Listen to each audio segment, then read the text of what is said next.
damn music. Why? Why is the music not there? It is. There's my damn music.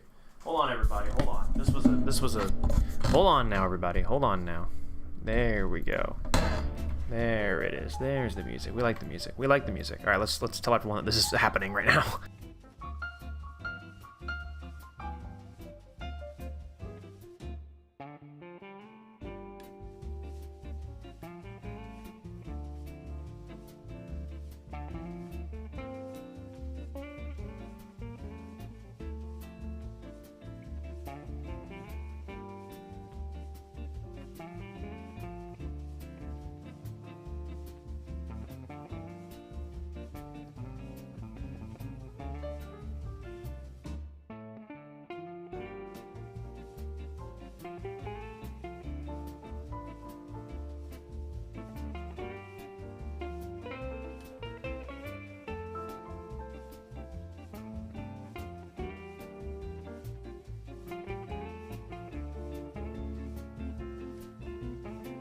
Is anything working right now? Is the thumbnail working? Is any of it working? Can anyone see anything right now?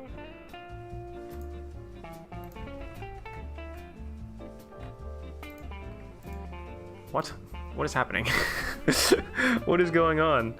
Why is it not, hold on, we gotta mess with some settings. What did I do? Is it because of the thumbnail? Let's see here. Hold on, friends, we need to edit the stream.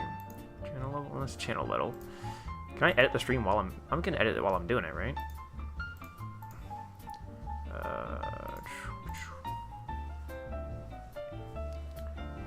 Let's see here. YouTube Studio. Because no one's here, so like obviously it's not working. Live. Hello. Edit this. Oh, is it private? Oh, did it set to private? What the fuck? Why did it set to private? Why did it do that? Why did it set to private?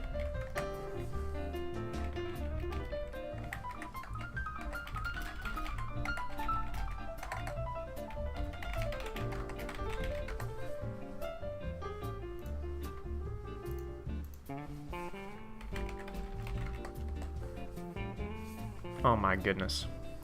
What a horrible thing. What a horrible thing we did. What an awful, awful, horrible thing. There we go. Hey, people are joining. Yeah, that was hilariously bad. Why did it do that? Why did it default to a private stream? I should have checked that. I should have seen that before I went. Gosh, I'm rusty, am I not? Do we have comments disabled too? Because I noticed that on the last one too. Yeah, comments off. Why? Why is this like a default setting?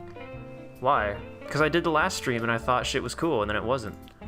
Hold on, chat. You guys can see me. Hi! Oh, look at this. Yeah, dude, I don't know what the fuck was going on with my stream settings. Shit was fucked. IDKY. IDK Lamau. It was just like, it was like, yep, your stream is set to private and also people are not allowed to leave comments on it. That's what happened the last stream too, is YouTube set it to be YouTube set it to automatically have comments turned off. And I thought that was like lame as fuck. I don't know why they did that. Hold on, chat. We're not done yet. We need to announce this on the YouTube as well. Obviously. Bonk. Come on. Come on, play. I was about to say, come on, playlist. Do what you're supposed to do. Just bring the next thing. If I do a post, just remembering this. A video? No. No. No,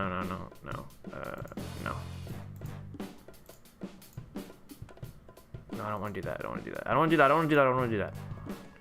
Stop! I don't want to do that. Okay. Can I share by creating a post? Yeah, there it is. I'm live. I can be like, I'm live! Exclamation points. Hi everyone. Welcome to stream, by the way, for everyone who's flooding in as we're kicking it. We're just kicking it today. Today is a day of we're just kicking it. It's USA Day. It is USA Day. Thank you so much for reminding me, Green Team Agent. I thought your name used to be Green Team Gaming. Did you change that shit? Made a flag cake, sent it in the chef chat. Oh shit! I never checked the chef chat. I probably should. How do you start your job? Thank you very much, Inverted Yag Panther. Oh, I didn't put. Oh my god, How rusty am I? I always need to move chat over to my other monitor. Also, it always defaults to the top chat. I want to see the live chat. I want to see what you guys are actually saying, not whatever YouTube determines is like the top chats. Like I don't have 80 million viewers. That's not how it works. Sushi Poted. I opened up Chef's Corner and there's just immediately a picture of like the saddest cereal I've ever seen in my entire life by Commander 9013. Hey, oh, that's a sweet cake. Oh, it's got the strawberries and the blueberries. Oh, it's a great little cake. Is it like a cheesecake? Oh, that's beautiful. That's beautiful. What a great thing. Play Tank Mechanic Simulator if you really want to kick it. That is a great idea, you know? I was thinking of something else, actually, chat. And let's go back here, because I feel like when we idle this, we're hanging out. Okay, so 2 things. Actually, a lot of things. A couple things. Pieces of announcement / hey, check what's going on here. I was in the middle of making a video. I'm currently editing a video that I would like to post today. And I was hoping to get it done before, but I have not been able to. I've not finished editing it, really. Actually, I'm still pretty early in the process. It's a gun video because I don't make tank content anymore. I make gun content. But it was, and you might be able to guess over here, all that I have out on my, leaning up against my bed right now. It was a video covering rifles of the United States, like all the rifles in my gun collection that in some way or another represent or are meaningful to the United States. Obviously, this is America's 250th birthday, which is pretty awesome. Definitely an occasion worth celebrating. There we go. Happy 4th of July to all my fellow Americans. I made a post on the Discord about it. So I recorded that, and I've been chopping it up. So I do want to edit. I want to make sure that I get that posted before the end of the day today, so you guys have a video of me basically just rambling about all the American guns that I have in my collection, because I have some new ones that we have not seen on the previous gun videos. And then we will finish the Panzer III model kit videos.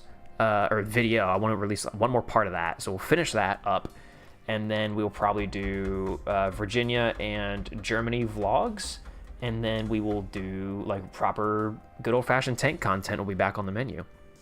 So a little bit of time, but projects that have been on the pipeline for a long time that I need to just get done, especially those vlogs and the Panzer III video, because they take up so much space on my hard drive, because it's hours and hours and hours of footage. And so I need to get those videos made so I can go through and delete all that footage so I can then use it to record more stuff, new stuff, better stuff. Like the Stewart video that I think is going to be really good. And then after that, I've got a really good video. After I make the Stewart video, I've got a really great plan for an awesome video with a guy that I do Aces and Armor stuff with. Him and I have ideas for a video that we want to make so badly. And I don't think Jose is watching this right now, but Jose, if you do end up watching this, I'm still so interested in making that video series with you. And does this work for you? It works for me. Gonio on the Discord has just sent me an image. This is an interesting image. He's sent over this. Says, and let's see this. You can trick your brain into tasting salt if you shake an imaginary salt shaker over your mouth. So I'd imagine like you can taste it if you like shake the salt shaker over your mouth. See, I don't do that though. I'd be like pouring the salt into my hand, and then I'll take the little granules of it and I'll go over whatever food I'm doing. That's how I do salt. I don't shake it out of the shaker. So I don't think that would work for me. I don't think that would work. Chat, do you think that would work? Chat, feel free to do that at home. Feel free to check on that. Feel free to test that out at home if that works for you. Mime the pouring salt over your tongue. I think it would be best if you stuck your tongue out and you did that. That would probably be the best way to do it. Nah, I'm good. Well, I mean, it's worth trying, I think. I know it won't work on me, but I'll do it without the salt. Okay. You fell off. No likes, one watch. Bert took a pic of it like we just started stream. No likes, one person watching. Hilarious. Okay, so here's the thing. I know I said like I don't know what we're doing. I don't know what we're gonna do because I truly don't. But at the same time, I have some ideas, and maybe you do too, chat. We could just sit here and talk. That's one thing that we could do. But no, I think I have ideas for games that we could play. And I asked the Tank Museum for some information about the Centurion Mark 1. They said they were not sure, but the info they gave me was wrong, and I corrected them. And they thanked me. Are you proud? Wow, Speed Addict. That's crazy. What was the information? What was it they didn't know? I mean, that's okay. On one hand, I'm not insanely surprised. On the other hand, that is still very interesting. Here's the thing with the Tank Museum. The Tank Museum at Bovington, or Bovington, however you pronounce it. So there's a bunch of dust on my desktop, on my desk. Here's the thing about Bovington. Here's what I gotta say about Bovington. First of all, I mean, they're cool. They're doing a lot of cool work. I like them. I'd love to be invited over for a top 5 tanks, out of 320 top 5 tanks, or bottom 5 tanks, whichever one happens first.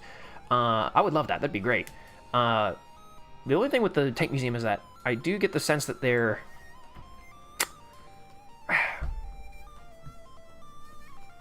Sorry, Chris Chud now is fucking going wacko on the electric guitar right now.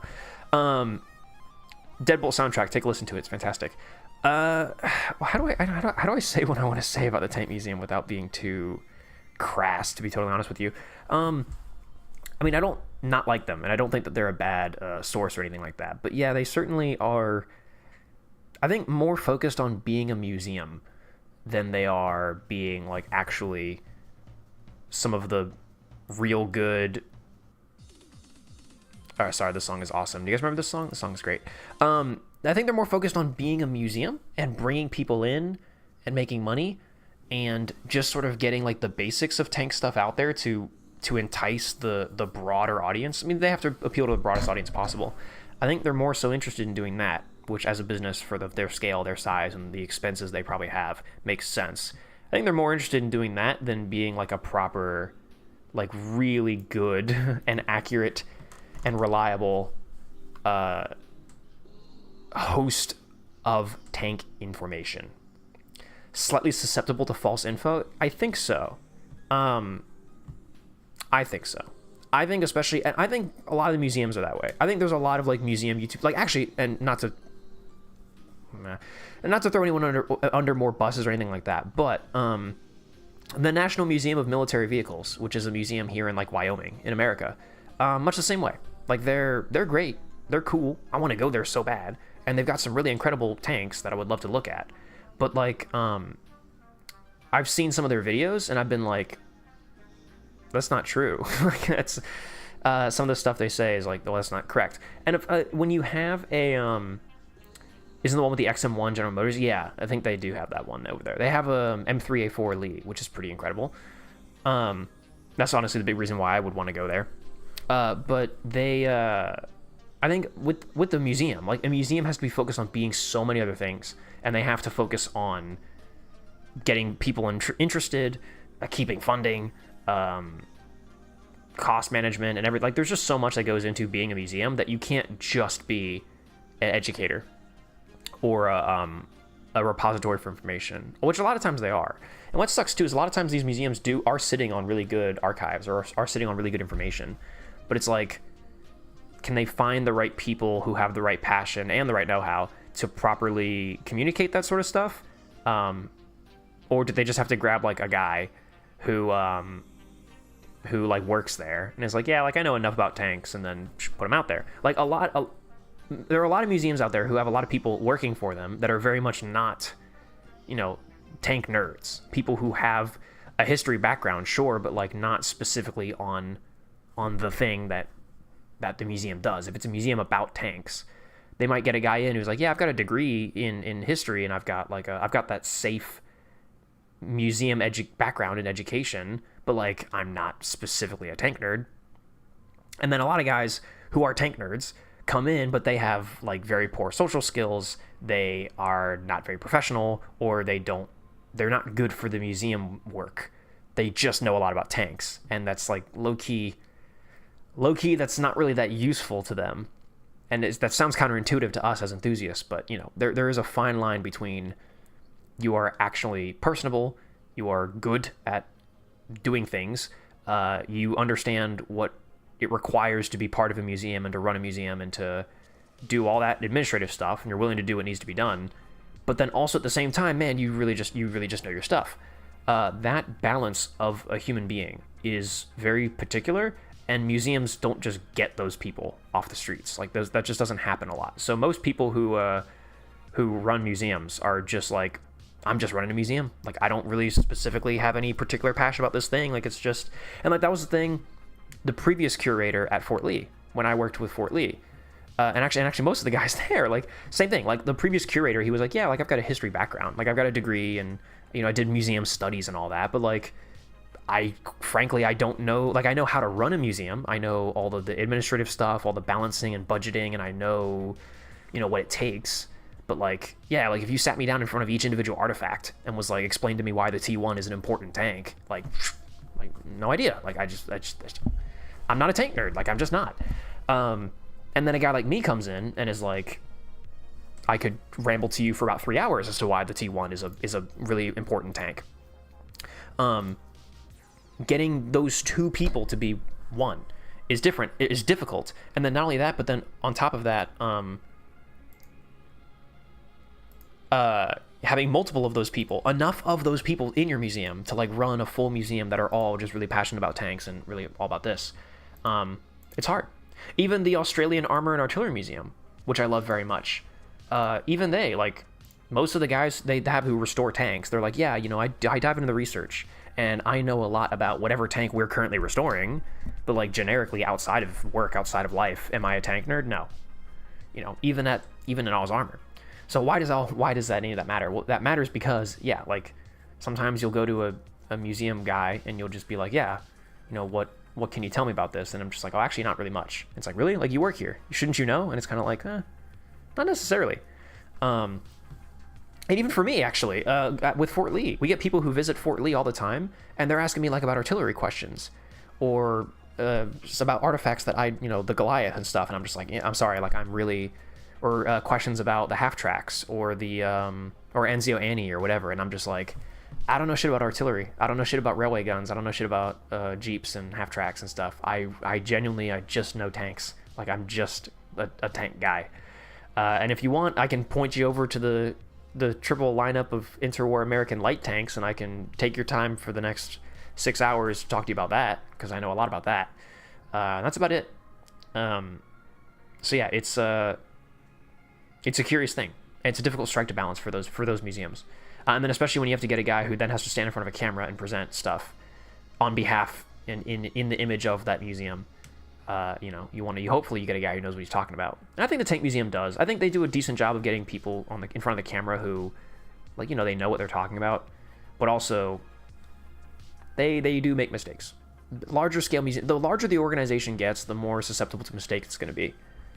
You know, when you have individual human beings, like just a guy like me who just spends hours and hours and hours reading these books and becoming essentially subject matter experts on the one thing, when you have the one guy who knows that really weird niche information, like, obviously that guy's awesome and valuable because he knows something that no one else does. And then when you balloon up to the scale of an entire organization, now all of a sudden it becomes really hard for anyone to be a specific... It becomes really hard for the organization to know a whole lot. You might have the one guy, but even then, I don't know. Does any of that make any sense? I hope that made sense. And I'm sorry, I wasn't reading chat because I went on my ramble. Speed Addict was saying, I asked the Tank Museum some information about... Oh, no, sorry, you clarified. Centurion Mark 1 in Egyptian service.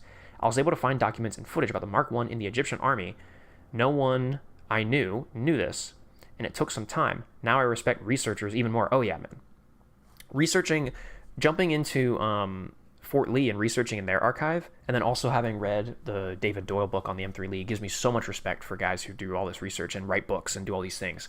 It really shows you, like, we are so far beneath, like, actual tank historians. And it's why I would never call myself a tank historian. I'm an enthusiast. I'm a YouTuber. I'm a content creator, and I know a lot about tanks, sure, but, like, dude, I'm so far below the actual guys, like the Steve Zalogas, the Chieftains. Like, I don't think we truly understand that there is a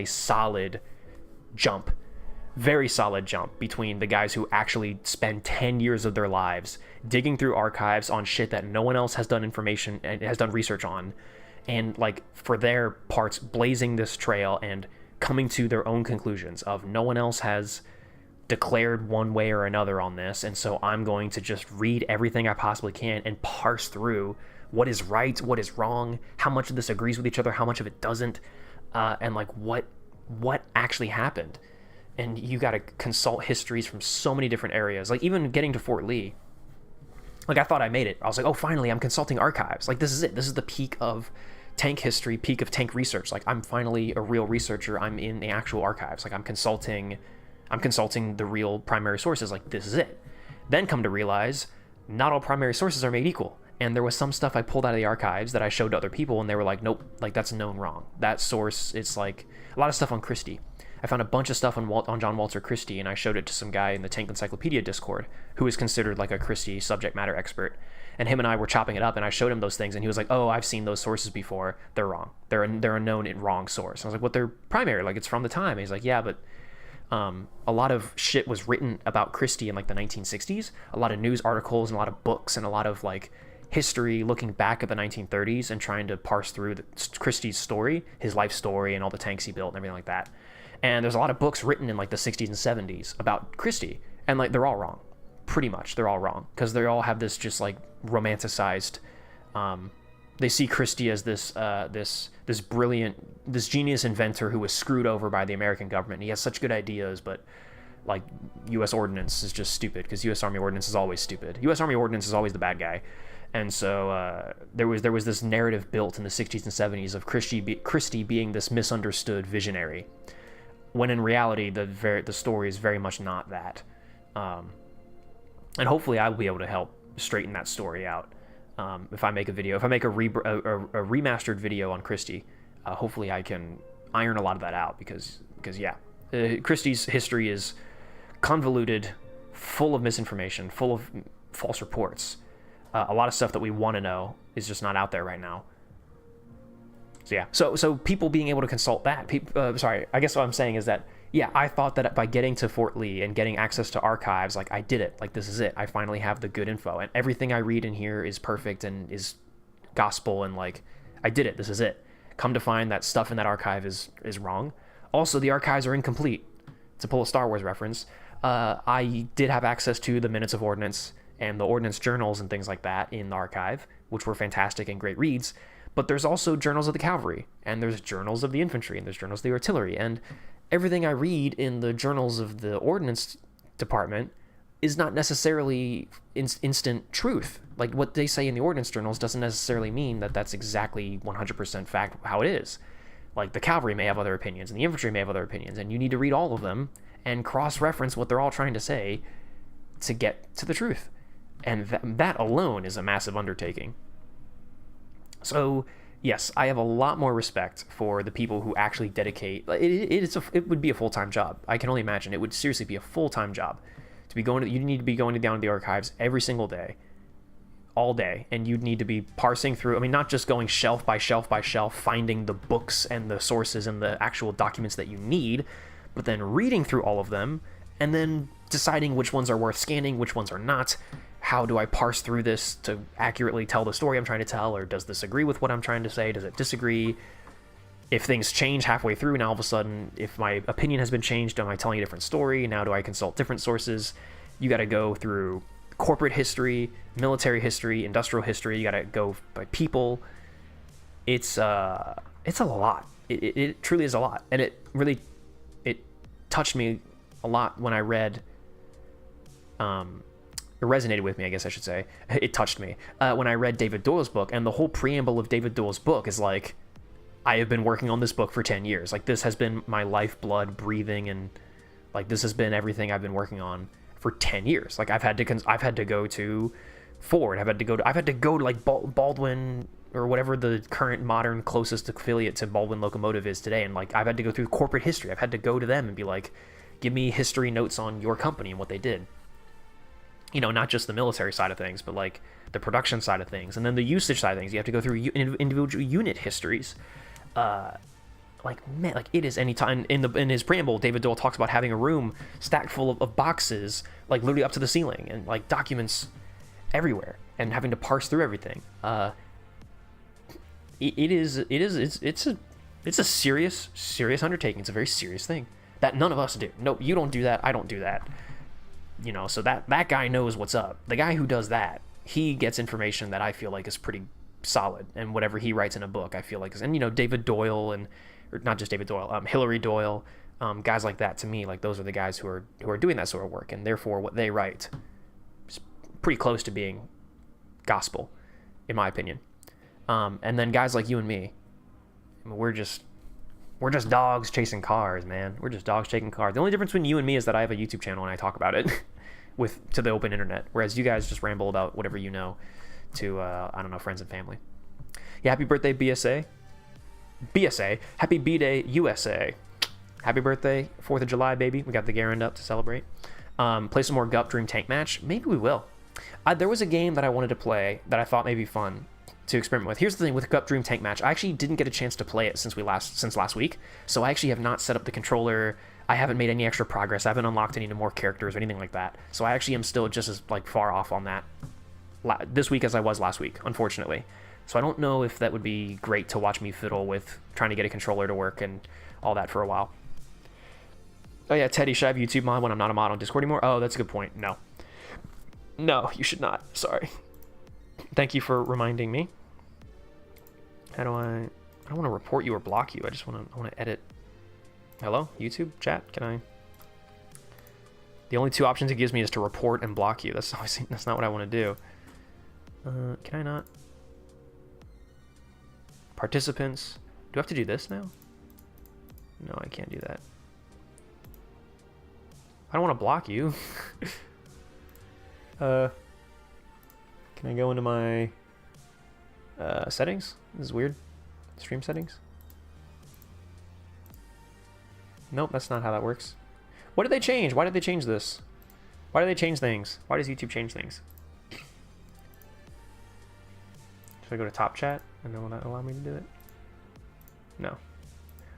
Teddy, I trust you for now. I'm gonna figure out what's going on and why it won't let me why it won't let me like click on you and do anything. We'll figure it out later. Hi, chat. What's up, Necro Menace? Welcome. If you wanted ideas for what to do on stream, may I suggest our Continue Story games. That's true. Try the Toy Soldiers games. Maybe participate in our current Sprocket Challenge. I didn't know there's a Sprocket Challenge going on right now. It's been so long since I've touched Sprocket, to be honest with you. K glazing session.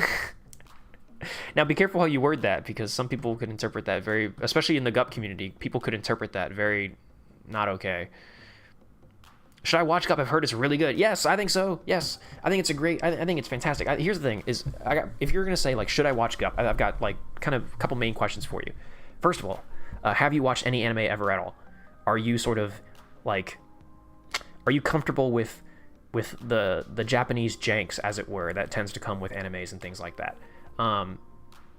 So first question is what I would ask is, have you seen animes before? If you have, then I say go for it. Fuck yeah. Like, just no questions asked, go watch it. If you haven't, then I'd say, well, just be aware that anime is anime, and there's certain things that you have to be able to just sort of stomach and get around. But if you're a tank nerd, 100% I think Gup is worth watching. I think it's worth trying. Even if you get like 3 or 4 episodes in and you go, it's not for me, cool. But I think as a tank nerd, I think it is almost gospel. It is almost a required reading, so to speak. I think you should watch it, yes. And it is generally a good show. In my opinion, it's actually genuinely good. I think there's a lot of passion behind it. I think the characters are awesome and fun. The battle sequences are really creative and really cool, especially as it gets more and more crazy. People talk about how they're not realistic and they're all that, but it's a fucking cartoon, dude. Like, yeah, they're not going to be realistic. And I think there is so much creativity and fun that is expressed in the battle sequences, even if they're not necessarily realistic. And then again, just the attention to detail on the tank history. You can tell the guys at least did their research. It's not perfect by far. There's a couple mistakes in it, but like for what it is, it's pretty damn good. And it's just entertaining. It's just an entertaining story. It's not something that is like the greatest thing ever, but I really love it. Sprocket got new cannon sounds. Ooh, that actually is kind of nice. Actually, that's kind of cool. Thoughts on Eurosatori 2026? I don't know what the fuck you're talking about, man. I have no idea what that is. I think it's the perfect media for tank nerds, but if you have to be fine with the usual anime quirks. Yeah, that's a great way to summarize it. It is. I think it's pretty much perfect. The perfect media for tank nerds. It's the ultimate love letter to tank enthusiasts and the tank enthusiasm as a thing. Yeah, Albert Jr. Not perfect. Cough cough. The Panzer IV not being remotely correct later on in the anime. Yeah. Well, they just said that with the 38T as well. Actually, converting it into a Hetzer. You can't just take the 38T pull off the hull and put a Hetzer hull on top of it. It wasn't that simple. The Hetzer was built using 38T components, and it was built in the same factory, but it was not. It wasn't just a 38T with a new hull. Like the chassis was fundamentally different. The chassis was wider. It is a new design. It's a new tank from the ground up. It just uses, I think it used the same engine and uses the same suspension and whatnot, and a lot of the same components. But you couldn't just take a 38T, pull off the hull, and put a Hetzer hull on top. You just couldn't do that. But in the anime, they do. Spoiler alert, I guess. What did I drop? I pushed something in my freaking... I don't know what... I think one of my markers or something fell when I pushed my calendar. Not sure what it was. Anyway.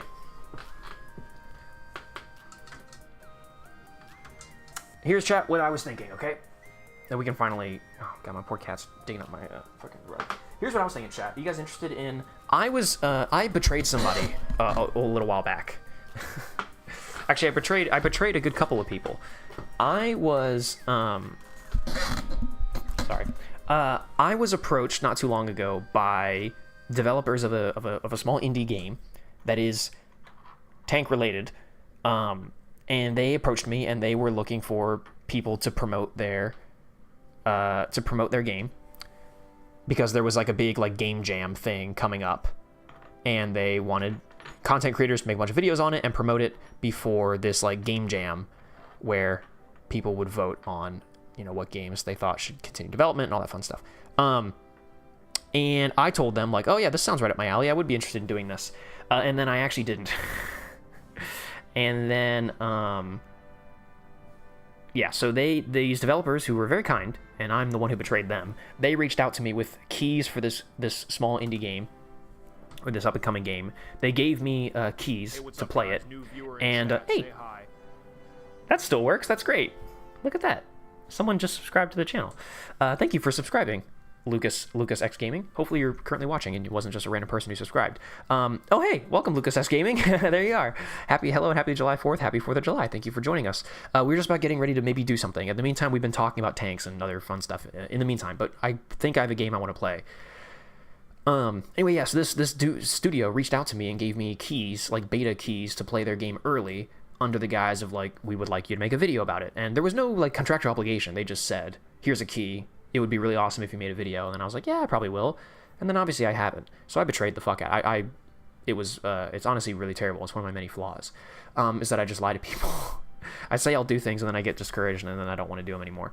And that game is, and some of you may have heard of it.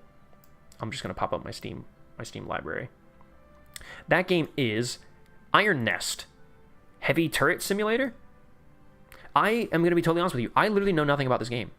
I've seen some of the YouTubers, like some of the other like mainstream like tank gaming channels, because there are YouTube channels who like their whole thing is they cover like up and coming tank games. There's like Panzer Paw and like other guys, and there've been a couple of them. I think, did any of the other big ones that I know cover it? I don't know, but there's so many people. There's other people who have played this game and covered it on YouTube overall. And I've been seeing it in and around the YouTube gaming tank spheres, but I don't know anything else about it other than that. You're kidding me? They gave you a key and you didn't play it? Yeah, they gave me a key and I just wasn't... Well, to be fair, they gave me the key and then like a week later I had to go to Germany, so it also wasn't... Yeah. See that? It's freaking amazing. Really? People say it's amazing. I had one of my friends DM me, one of my friends who is, by the way, not a tank nerd at all, but loves me and loves my whole tank thing and thinks it's very cool. But not a tank nerd at all, but they supposedly bought the game or they got the demo or whatever they got. And they told me, like, you need to play this game immediately. You would love it. You could get like 1,000 hours of gameplay out of this. Like, this is addicting. And I was like, really? And he was like, yeah, you should totally play it. And I was like, well, it's funny you say that because I have a beta key and I haven't played it yet. And he was like, dude, like, what? Like, this game is right up your alley. Like, I am floored that you got a beta key and just didn't play it. So, yeah. Watch Real Civil Engineer play it? Yeah, I think that's the one. Yeah, a Real Engineer, yeah. Speaking of, sorry, I need to catch up on some of the chat messages. Is there anything that's tank-related, movies, shows, etc., that I should watch? Or even any form of research so I can learn more about tanks? Because I'm a big-time tank autist. Oh, brother. Well, in my opinion, those are two totally different questions. because there's a difference between like tank media, entertainment tank media. Like if you're a tank nerd, this is just cool stuff with tanks in it that you will probably enjoy. And then there's like doing actual tank research. I don't think you will learn anything truly valuable from movies. Like, zero. Video games as well. I don't think there's a single video game or movie on this planet that you will watch or play and then be like, wow, I've generally come out a better tank enthusiast for it. Other than maybe Girls in Panzer, just because Girls in Panzer will stoke the flames of being a tank nerd in you, and it'll make you want to learn more about tanks. Actually, maybe that's the best thing to come out of it. You play a game or a movie, and it makes you want to learn more about tanks. It makes you interested in them. That actually is value you can get out of it. But in terms of like actually increasing your knowledge on tanks and being like a better tank historian or better tank history knower, no. There's not a single movie or video game on the planet I can even give you. The best source, and honestly, this was a big shock to me as like a 18, 19-year-old kid when I started this channel and I was doing research. Still to this day, in the year of our Lord, 2026, on America's 250th birthday, the best source on this planet is still books. Good old-fashioned books. You just gotta buy books, man. You gotta buy the books and you gotta read up on the tanks that you like, on the topics that you like, and that's how you grow your brain. That's how you become big time, big brain tank autist. You like pirates? Yeah, they're kind of cool. I prefer cowboys. Cowboys is a cooler aesthetic than pirates. I'm gonna be real. Newest Leo 2 from KNDS is uncannily resembling the T14. Even looks like the front car is covered by ERA. The new Leopard 2. New Leo 2 from KNDS.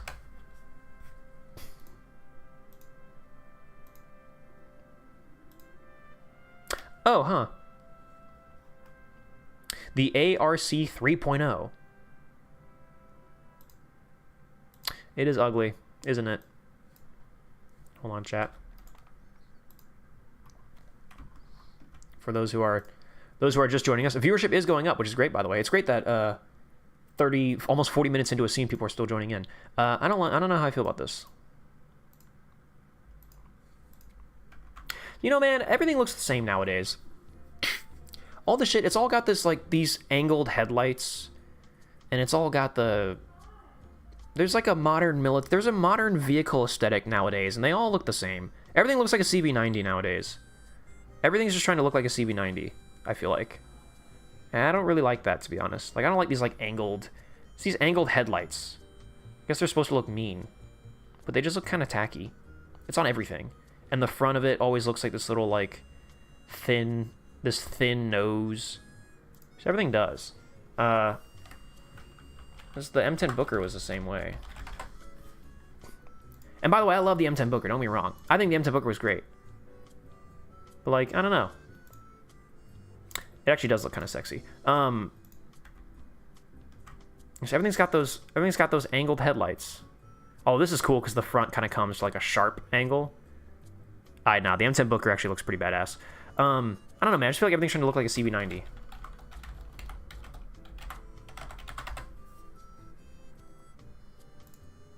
Actually, never mind. The CV90 looks very unique.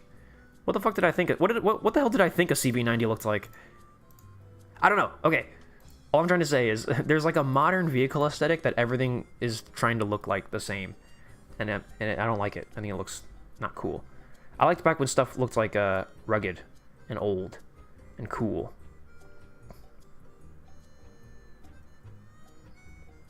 Looks like it was made with AI. Must say, tank documentaries suck. They're just too general. Talk about tanks such as, yeah, the one ultimate enemy military machine. The one ultimate military machine, instead of talking about them as tools, how they're, yes. That is true. Tank documentaries, a lot of the big documentaries are also not great resources to watch if you want to actually learn anything about tanks. Because, yeah, they usually don't get specific enough. They're usually all just like, the Panther was feared for its gun and its armor. And it's like, okay, yeah. Like, yeah. True. Anything else? And the Sherman Cruise could not penetrate its frontal armor, and its gun was very deadly. And then you're like, yeah. And that's it. And then they go to like a story of some guy being like, I was in my Sherman, and I saw that Panther. I was so scared. I'm like, that's terrible. I'm so sorry you had to go through that. War is hell. But also, like, It's way more interesting to just read a book on the development of German tanks in World War II, because they actually go into like the politics and the fact that it was like kind of a copy of a T-34 but also not really, and all that fun, awesome stuff. Quite fond of Italian tanks. I need to find good resources on Italian tanks, but I'm not really researching Italian stuff right now. I won't for a while, probably. Cool looking tanks like the Chieftain. Honestly, the last good looking British tank, ew, no. The Chieftain is not that. The Chieftain, the turret of the Chieftain looks very ugly. I'm sorry. It's not good. The Centurion is very sexy though. The Centurion is gorgeous. I think the last good looking tank,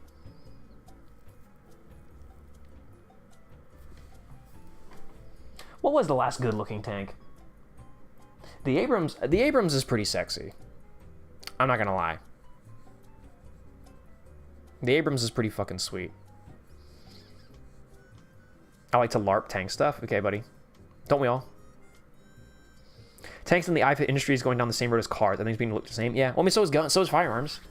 That's the thing, is once you perfect a technology, there's only one way to do it. So then everyone just does the one way. Like AR-15, like that's it. AR-15 is gun. Like if it's not an AR-15, then it's other gun. But the AR-15 is the we've perfected firearms technology.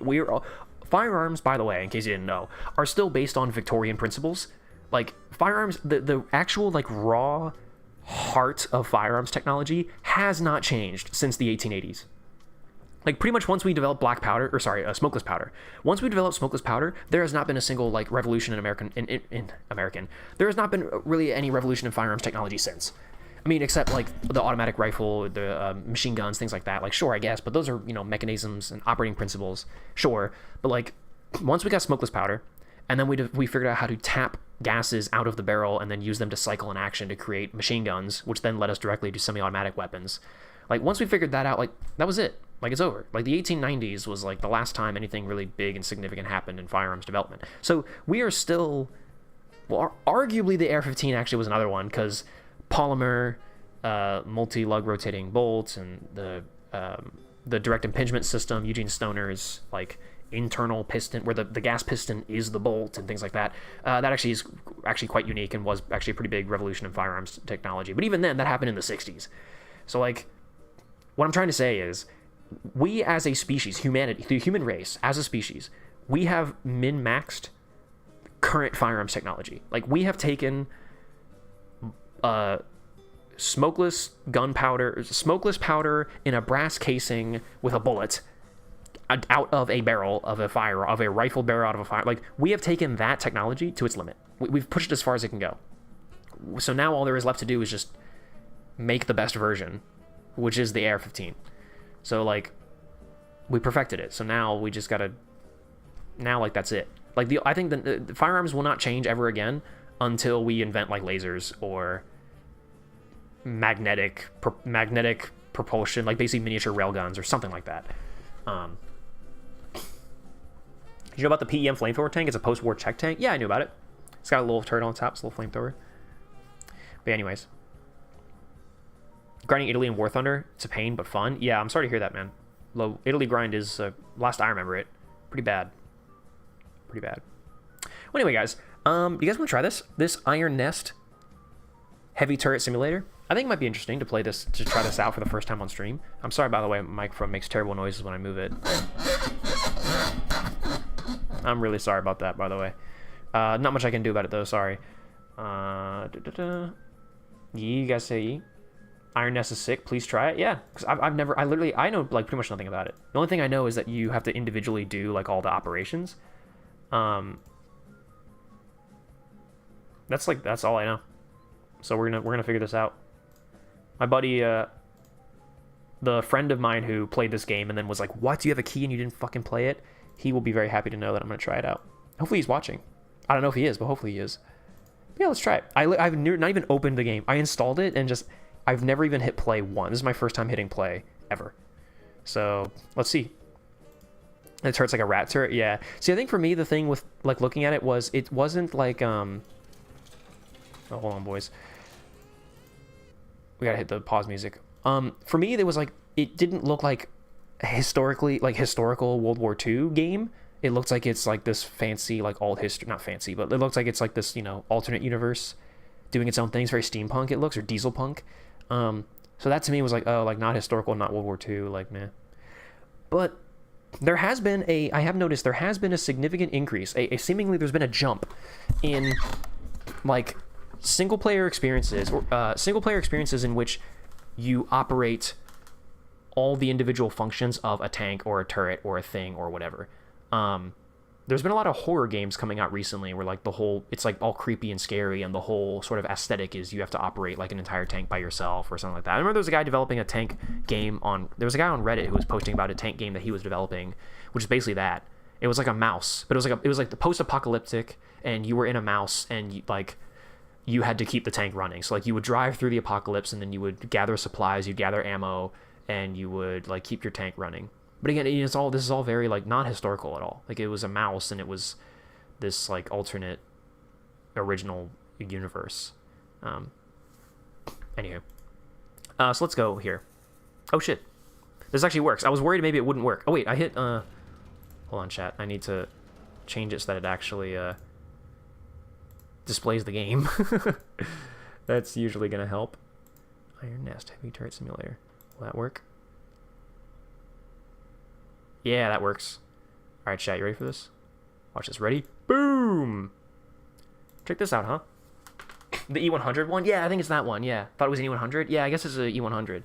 The next Markiplier movie? Yeah, all like the current, like, operating the thing by yourself, all the individual pieces of it, like that, they're all like the next Markiplier movie, yeah.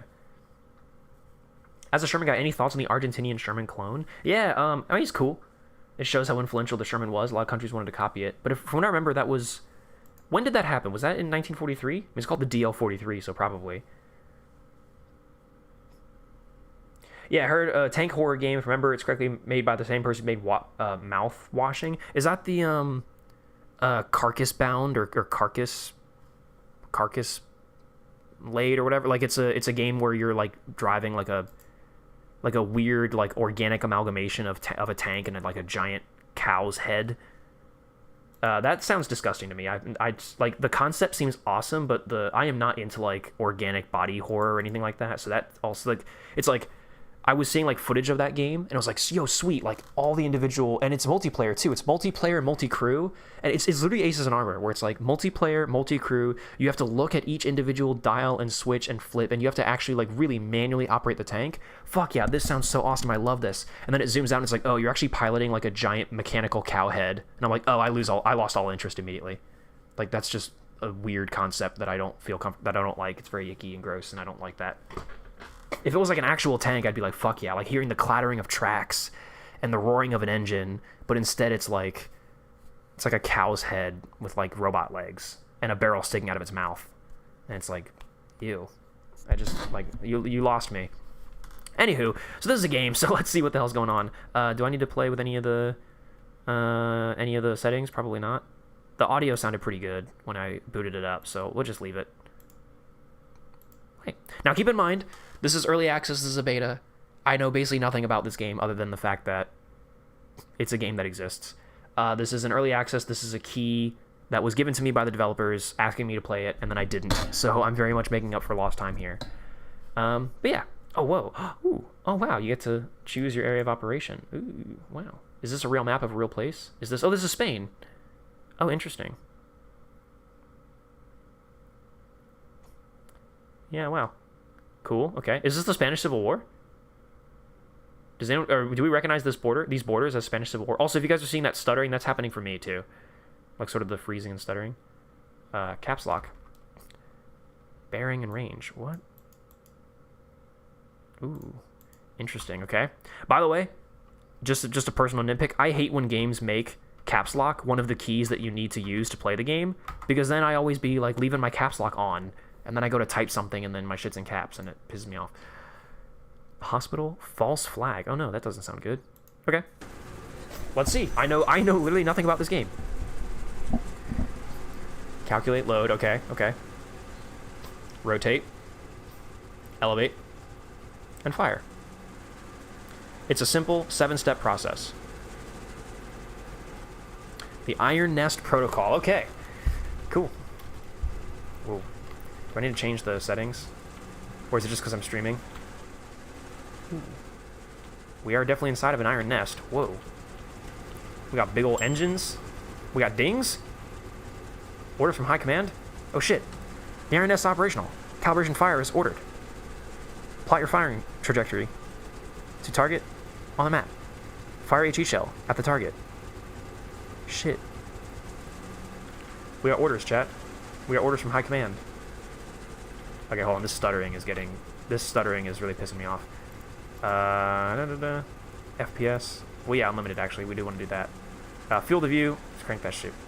Crank that shit way up. Nah, 60 actually felt pretty good. Let's do... There's almost too many options, actually. I'll keep it full screen. Graphics quality, I'm going to drop down to... Not very low. That's too much. Oh, is that it? There's very low, high, and ultra? Ooh. Okay. Shadow resolution, can I do, like... Yeah, mid. Texture resolution.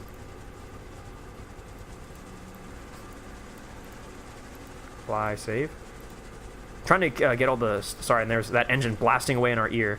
I'm trying to reduce the stuttering, chat. Sorry. Okay. So, we gotta read, which is my name. We gotta measure. We gotta calculate. We gotta load.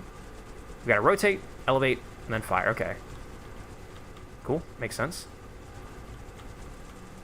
I got a little record. Oh, wait.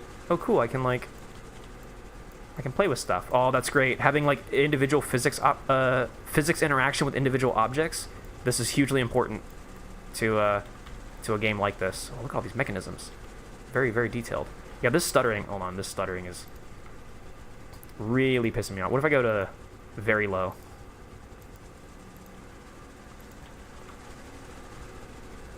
Nope, it is still stuttering very, very, very badly. Actually, it almost feels like it's gotten worse. Is when I look at certain things... Ugh. Hold on, maybe it's my computer. Maybe it's my computer, chat. Let me close out of some windows. Close out of some things.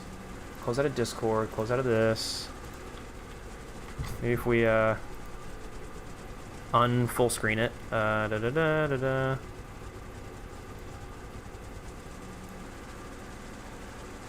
Try not to get canceled as an American light tank program. Impossible. So true. What if I limit my FPS? I know that's a sin, but like.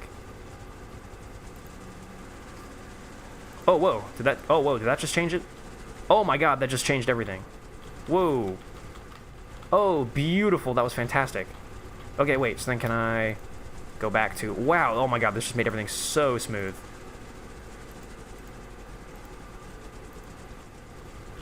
Oh, incredible. Okay, okay. It was just the... Oh, wow. Okay, much better. It was just, I think, because of the full... I think it was just the full screen mode. Okay, fantastic. Beautiful. This game is not inherently broken. Good. That's very good. I'm very happy to hear that. Okay, the iron nest. We are here. Beautiful. We've got the receiver, the calculator, the map, the loader left, loader right, rotator, elevator, and the trigger. So we got 2 barrels on a giant quad leg beast. Put this little record on.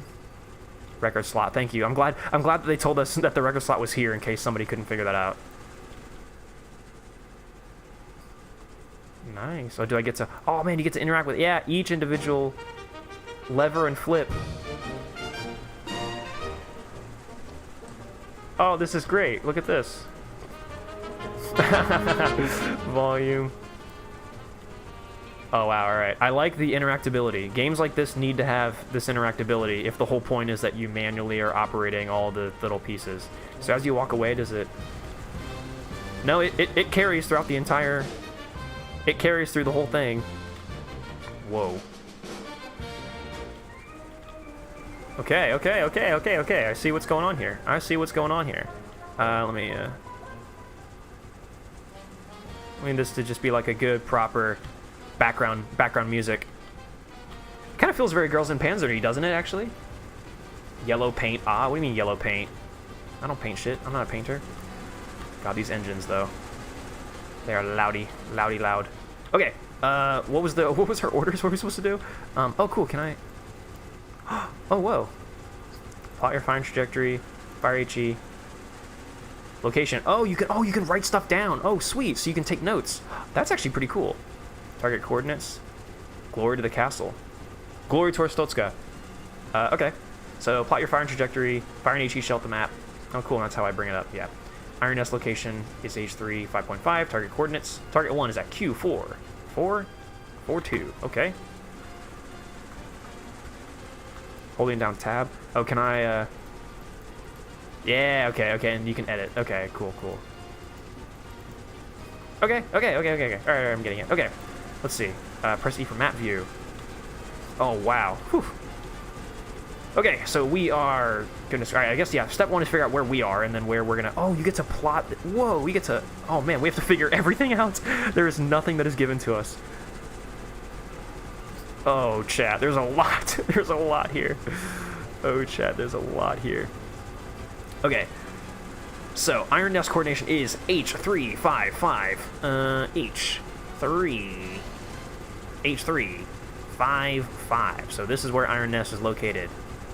55. H355. Yes. Yeah, I guess that. Alright. So that's where we are. Wait, that's E3. No, we need H3. Wait. H355. There it is. I don't know why I said, I don't know what that. E3. H355. Coordinates plot. Alright, so that's where we are. Target is Q442. Q4. Where is your mama? There it is. Q. 4. Oh, that is, yep, that is within. Oh, there's a giant red target thing. Ooh. Alright, distance to target is 8.9 kilometers. Bearing. Well, actually, wait, hold on. That's from them to me. Maybe we don't want to do that. We're going to do distance from me to him. Was it 4? Yeah, 4.2. All right. Distance is 8.92 kilometers, bearing 85.7 degrees. Roger. Actually, can I write all that down? Oh, I can have highlighters. Oh, you can have different colors, of course. Okay. Oh god, I can use a compass. Oh my god. Wow, holy shit, man. This is fucking in-depth. This is crazy. If I do this, is that what adds that? Okay, hold on. My bearing / range. Yeah, get rid of that, get rid of that. 85.7 degrees. 85.7 degrees, 8.92 kilometers. That is correct. That is the bearing and range that we want. Reset tokens. Oh, man. All right. Yeah, bearing and degrees. Wait, okay, I know what a bearing and distance. Okay, I'm not that stupid. Yeah, delete markers and then corrections. Okay, cool. Okay. Map icons. Okay, cool, so we know what stuff is. Okay. All right, so we plotted that. That makes sense. Oh, shit, do we have to... HE, AP? What? Oh, is this, like, the effect on target? So is this showing us, like, this is showing us how big our effect on target will be? So if we use AP, it's going to be a very, very precise shot, but if we use... Yeah. So HE is going to be... I mean, yeah, that's going to be a big old hit. What is this game called again? Iron Nest is the name of this game. Sorry, I've not been checking chat. I've been too busy understanding what this game is. In-game universe, World War I didn't happen. In Spanish Civil War is like the spark that starts global war. Wait, that's actually kind of a goated idea for a game. And for a universe as well. There's a tank museum in Belgium. I think there's a Sturmtiger with a shell. There's a tank museum in Germany that has a Sturmtiger with a shell, and I was there just like 2 weeks ago, and I hugged the shell. So I can tell you that it is the Panzer Museum in Münster. Cool channel covering lesser-known French tanks, World War I history, interwar, other sorts of military stuff, and gives much attention, like ships and ironclads. Cool. T-29 Heavy. Interactive stuff is painted red. Oh, yeah. Oh, that's what you mean. But, ooh, Master Power. Okay, I think I just shut Master Power down. And that's, I think that's on. That seems to me like it's good. Yeah. Okay. Okay, let's see. All right, so hold on. The steps. We have the steps. So... step 1, red, we did. Step 2, measure, we did. Step 3, calculate. Okay, so we gotta go to the calculator. The calculator. Mission challenge, high scores. Oh, cool, you can have high scores. Oh, I imagine you'd be able to turn those on and off. Calculator? Oh, do we have to actually take the tarp off?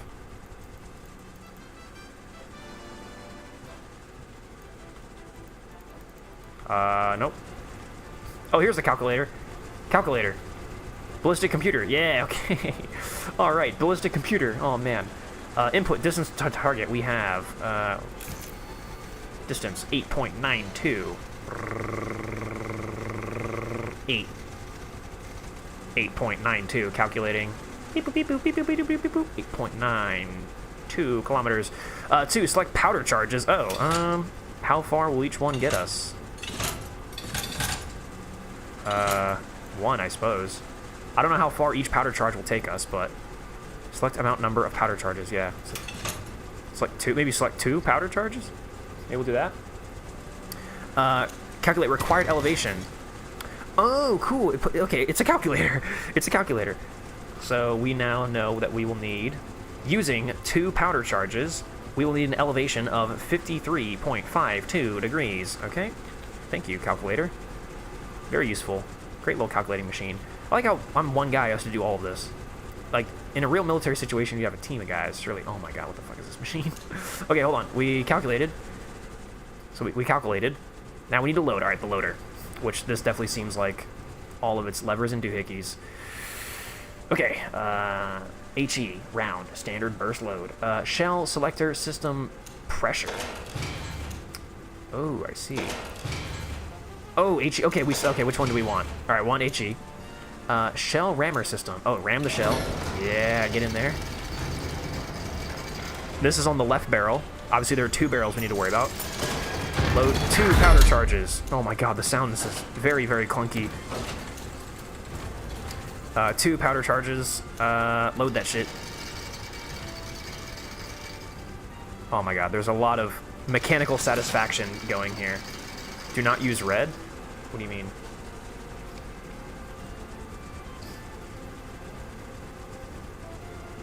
This game's so real, me scared. There's a clipboard? There is a clipboard, and I've got it. I'm holding on to it, baby. Okay, those are all 4 steps completed. Powder charge storage, 98. Oh, we have a limited number. Powder charge system pressure, all the way. Charge rammer system pressure, all the way. Oh, right, because everything's powered by, like, steam and shit. Well, I mean, engines, actually. But... wow. Yeah, select the shell. Oh, it's a revolving cylinder? Yeah, okay. Dispense powder charges, yeah. Oh, it needs to be 2 and 2. Okay. And then ram them in. Dispense powder charges, ram them in. Did we get... yeah, 2 and 2. Oh, yeah, calculate... okay, so yeah, however many we load needs to be the same as how many we calculated we should use. Yeah, that makes sense. Like, if you calculated to get to your target you need 2 loads, but then you put in, like, 3 or 4, then obviously that's not correct, because you put in too much powder. Alright, having a basic understanding of, like, firearms and how they work is... that will help you a lot with this game. Locked for loading. Okay, what's the next step? Load, and then I need to elevate. Or traverse. Load. Rotate. And then elevate.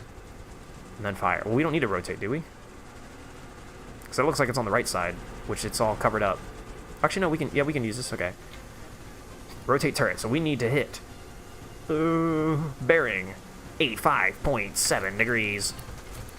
Oh my god, we have to... oh my god, we really do gotta be cranking the... wait, is power traverse? Power traverse, yes.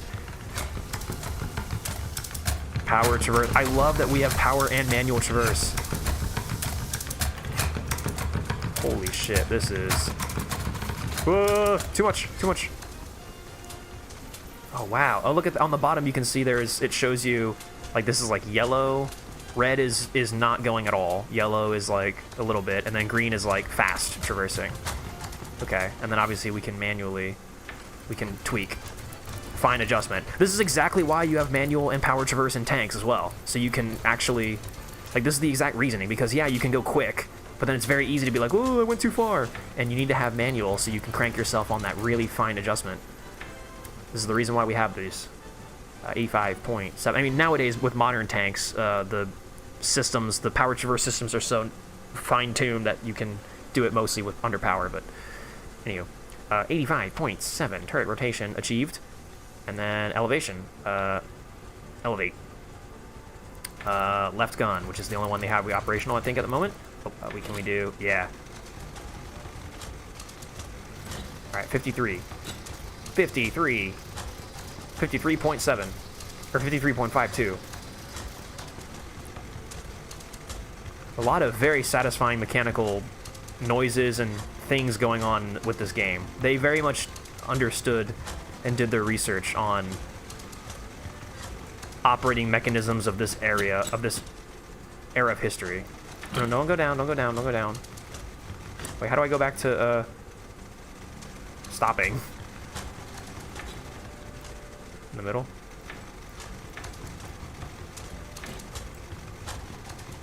How do I stop it? How do I say stop?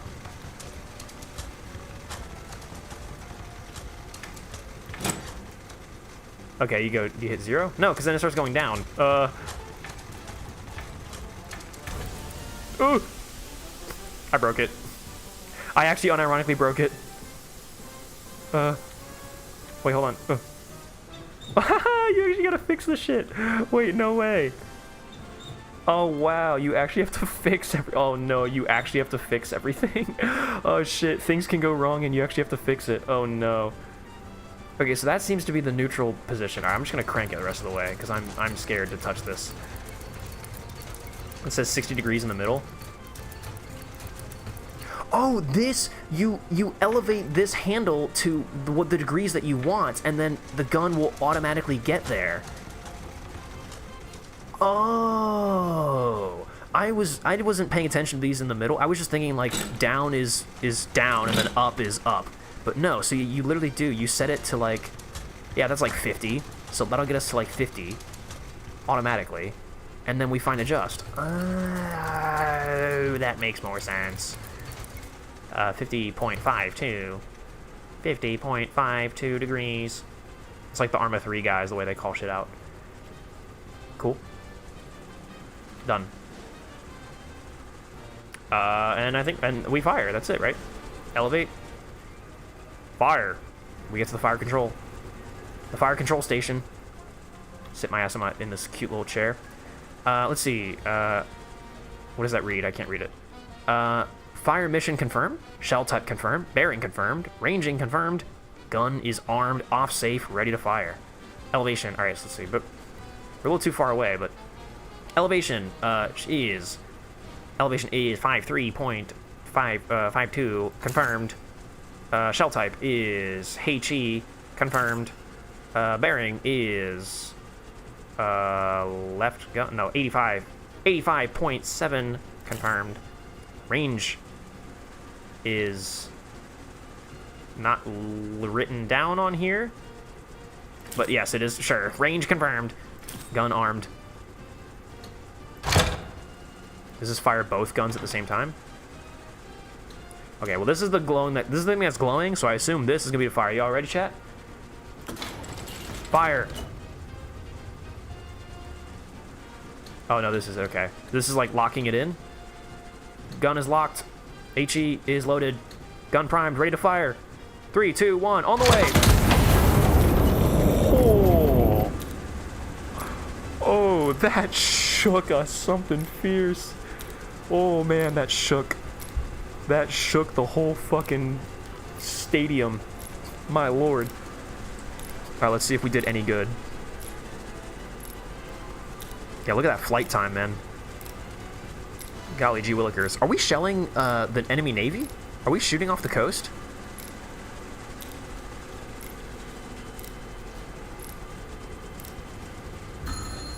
Hey. Oh, you get the photos and everything. Whoa. That's so cool. You get like the live intelligence. I'm hitting tab, sorry. Wrong key. Whoa, they give you like, you get the aerial photos in. You can see how you did. Wait, that's actually so cool. Oh. Yeah, that's about the size of the damage we were expecting. Whoa, that's so cool. Luca Gaming, I think, just gave us the best chat message we've ever had in Edit 320 history. He says, when dads fart, presumably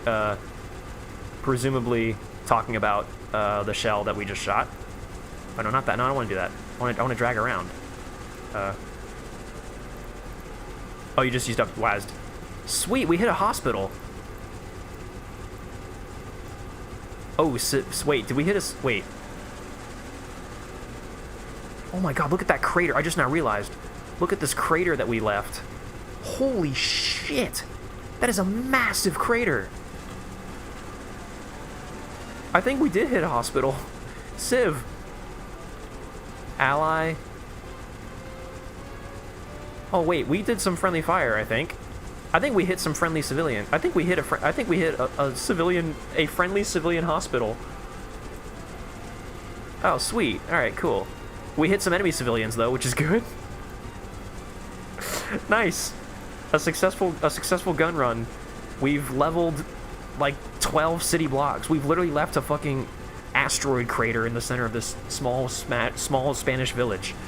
And it's like a small city. Actually, it's like a small city. Yeah, wait, what's the distance of this fucking... How big is this city? We go like right in the center, just about.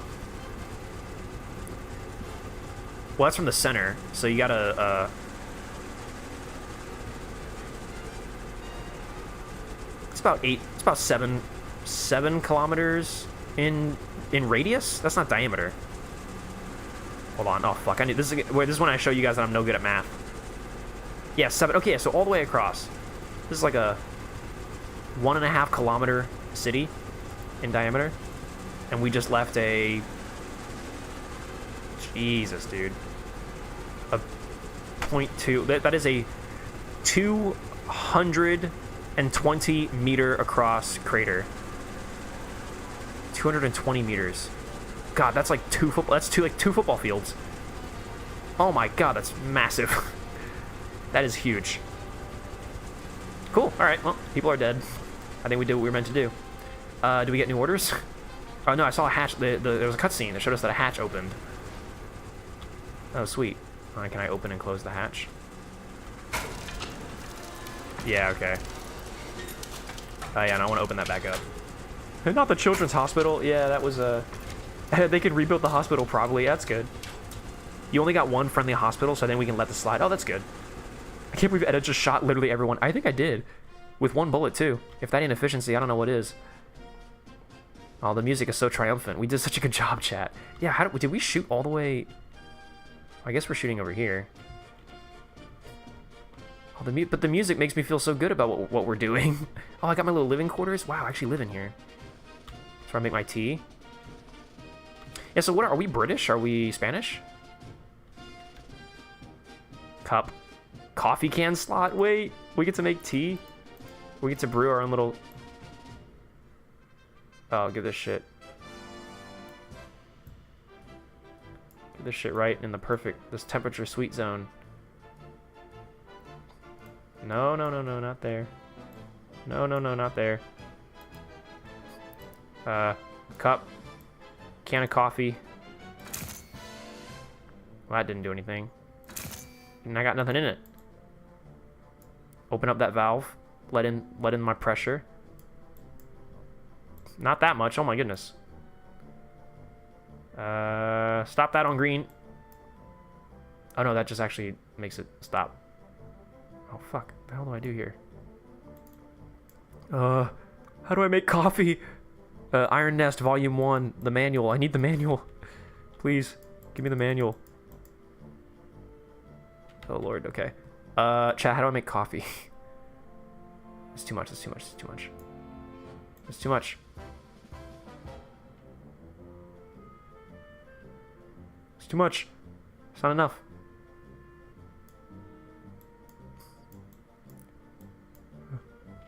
Bean juice? I'm trying so hard to bean juice.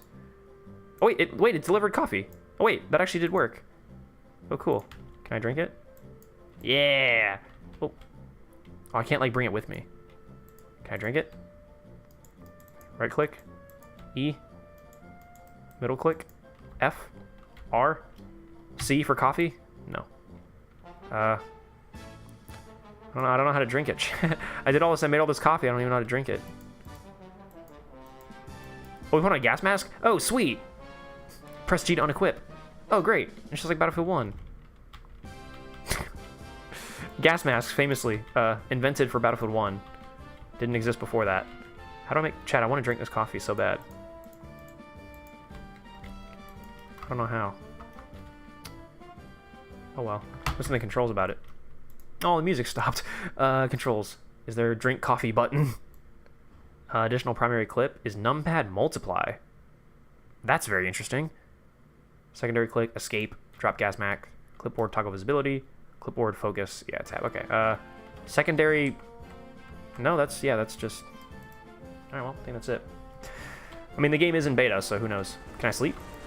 A job well done. No more orders till tomorrow. Mysterious strike on Mercy Ward. Nice. Anti-monarchist detonated a bomb in the hospital's entry courtyard, murdering 163 and maiming over 300 citizens. Nice, chat. That was us. That was me. A brutal atrocity meant to shatter the very heart of the castle of Castile. The attack occurred during visiting hours, which has been described by the king as particularly unsporting. 27. This is pre-Spanish Civil War. Sweet. The hospital's entry courtyard. Sweet, okay. Nice. That's a mission accomplished, I would say, chat. I'd say that was a great mission accomplished. Ceremony and I. Start mission. What are you playing? I'm playing a game called Iron Nest. I was given a key for this game by the developers, and they asked me if I would play it and make a video about it in time for like a game jam that they wanted to get eyes on the game for. And I told them I would, and then I didn't, and I'm really, like, I feel so fucking terrible about that, but that's what I did. Hold on, let's, can I turn the volume on this down just a little bit more? Yeah. I just want this to go down just a little bit more. Yeah, so far, this game is very cool. The sounds of these engines are gonna really piss me off after a while. Also, it feels like the RPM, the sound effect, the RPM sound effect versus how fast these the engine cams are actually moving does not line up. But oh well. What's it about? You operate a gigantic artillery piece, so it seems. And you have to manually do every little step of the process. Actually, I will say, yeah, the engines are... I'm going to grab them down just a little bit, because they are low-key driving me nuts. Okay, so continuing. And actually, because of that, I can turn the music up a little more now. There we go. That's good. Okay, new orders, chat. High command to Iron Nest. A hostile element has been identified within the city. Hostile identified within the city. That we need to highlight that. Triangulate the target position and destroy it. Ordnance HE only. Note, check adjacent typewriter for field reports. Roger. Iron Nest H355. Do we move at all? Oh, I guess we do move because we're on giant legs. You launch HE shells at civilians? Sweet. I didn't realize that was the opposite. That was like what this game was all about. Was shooting at civilians, but I love it even more. And yeah, I love all the detail that's gone into how all the little things work. Like, every thing that happens in this thing has the gear or the lever or the chain drive that's driving it, which is pretty great. Oh, is this the observation assets? Yeah, spotter 1, spotter 2. Yeah, check adjacent typewriter for field. Oh, I see. So we had spotter 1 and spotter 2. Okay, so spotter 1 says bearing. Oh man, the target is. Oh lord. So we got to do some real fucking math. Okay, we got to figure this out. Okay, so, oh man, we have to really figure this out. So we are here still, H355 location H355. Okay, that's us. Observation asset spotter 1 is L10 3 quarter 2, L10. Wait, really? L10 3 2. What the fuck are you doing all the way out here? L10 3 2. 3 2. Can I just like mark this? Gonna mark that, and then spotter. Actually, I'm gonna use yellow for the spotters. H10, L10, 3 quarter 2, and then spotters O3 7 dash. What? Do spotter 2? Oh no, O3, which is the letter O, not 0. O3. O3 7 dash 2. 7 dash 2. So you're there. So y'all are quite a ways away from each other. So, bearing 100 degrees from spotter 1. I'm going to color you white because you're spotter 1. So, spotter 1 bearing 100 degrees. Oh, red is the one that'll give us... Oh, red is the one that'll actually tell us. Okay, bearing 100 degrees from spotter 1. Okay, so here's as far as I understand geometry, this is what I think is how this is going to work. So 100 degrees, I'm just going to draw a giant arrow across the map and say that's 100 degrees. 100 degrees. 100 degrees from spotter 1 and 40 degrees from spotter 2, which is bearing 40-ish, so like in this rough direction. We'll say this is bearing 40 degrees from spotter 2.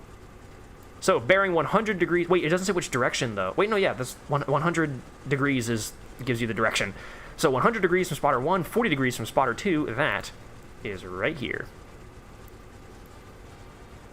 Oh, it does give us bearing and distance. What the fuck? Why wasn't it doing it? Does white just not do that? Oh yeah, white just doesn't do it. Oh, I picked the one color where it didn't do that. Okay. Okay, so this is our target.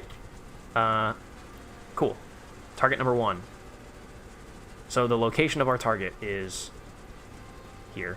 I'm gonna give myself some range here. And we were shooting HE, so we got a bit of room to play with here. Let's put that, yeah, like right here. Put a big old thing on it, so that way I know how big that is. So that's how big our splash is intended to be. So we've got some wiggle room. Okay, so that then, if we grab this, we need to go from us down here. I don't know why I placed that. I don't know why that's there. Us down here, up to here. So that is 13.03 kilometers, bearing 661. Look at that, chat. I'm good, huh? Is it historical? Kind of. Not really. Don't worry, if you mess up the math, you only wipe out a few thousand people. Oh, I actually, Colson, I actually genuinely didn't consider that. If I do miss, then I actually unironically, yeah, like I actually, like the shell's gonna explode no matter what. No matter where it lands. So, yeah. Huh, reset token. What do reset tokens do? I don't know, but you know, all I do know is that these are, it's like got like a house icon, which I guess means it's a city. Oh, there's a nut. That nut is where our target is. Oh, we have multiple nuts. Oh, we can, oh, look at this, we have nuts and bolts that we can use. Oh, interesting. That'll come in handy, I'm sure. Great. Oh, we got death tokens. Oh, great. Kill tokens. Right, right, the civilian hospital we blew up and the thing we were supposed to hit. Nice, cool. Delete all map measurements? No, yeah, definitely not gonna do that. Okay, I think we're good. So we have, can I record this? How do I record this? Can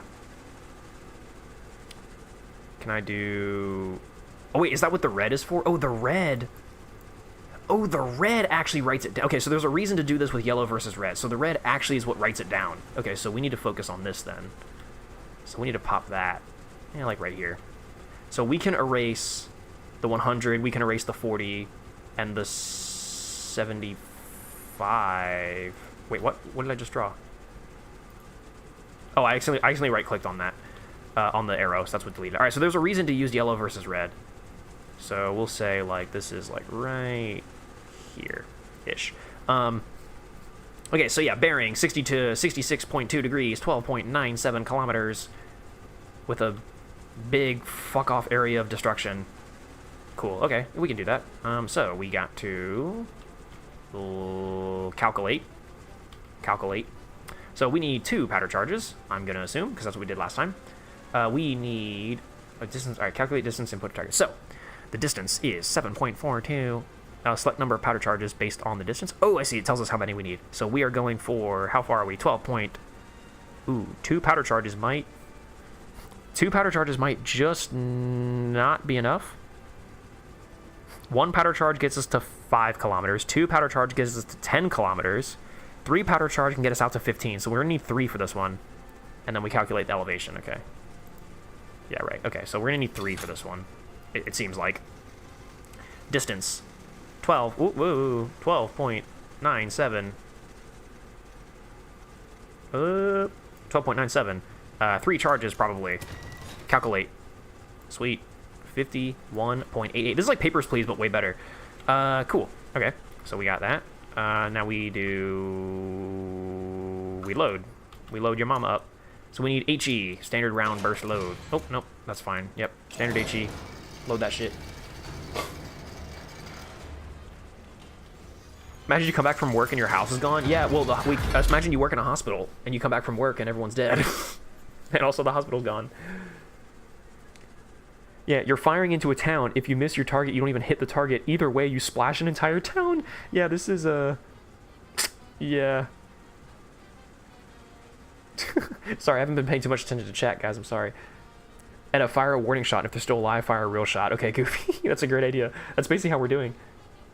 Edo, your trip to Germany was your first time in Europe, right? Yes, it was. It was my first. It was my first time ever across the pond. No, please, you're not cowboy shooting from the hip. This is a weapon of mass destruction. No, I'm sure it'll be fine. Let's see. When have weapons of mass destruction ever hurt anybody? All right, 3 powder charges. Boom. Chlunk, chlunk, chlunk. No more than 3. God, those are ginormous powder charges. Throw them in. Get that ramrod, baby. Sweet. Just for fun, we're going to let out some steam.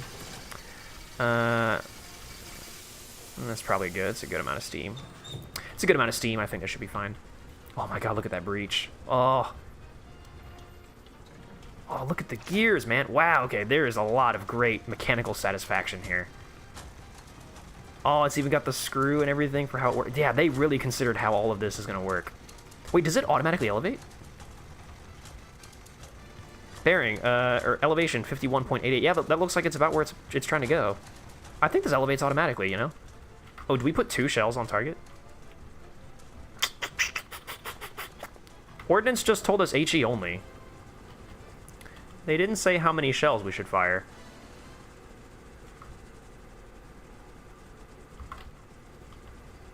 Chat, do we give them both barrels?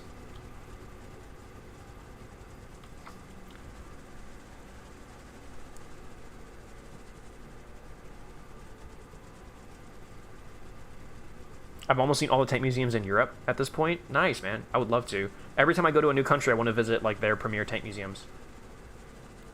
I think you might only use 2 charges until it's up to 15. Well, no, it was saying that, it was saying 1 charge is maximum range. This is maximum range. So 1 charge is maximum of 5 kilometers. It can go anywhere within 0 and 5. 2 powder charges is maximum 10. So it can go anywhere from 0 to 10 kilometers. So for us, with 12, 2 powder charges won't be enough. Two powder charges caps out at 10 kilometers. But we're going to almost 13 kilometers. So we need 3 powder charges. That's the way I interpreted that.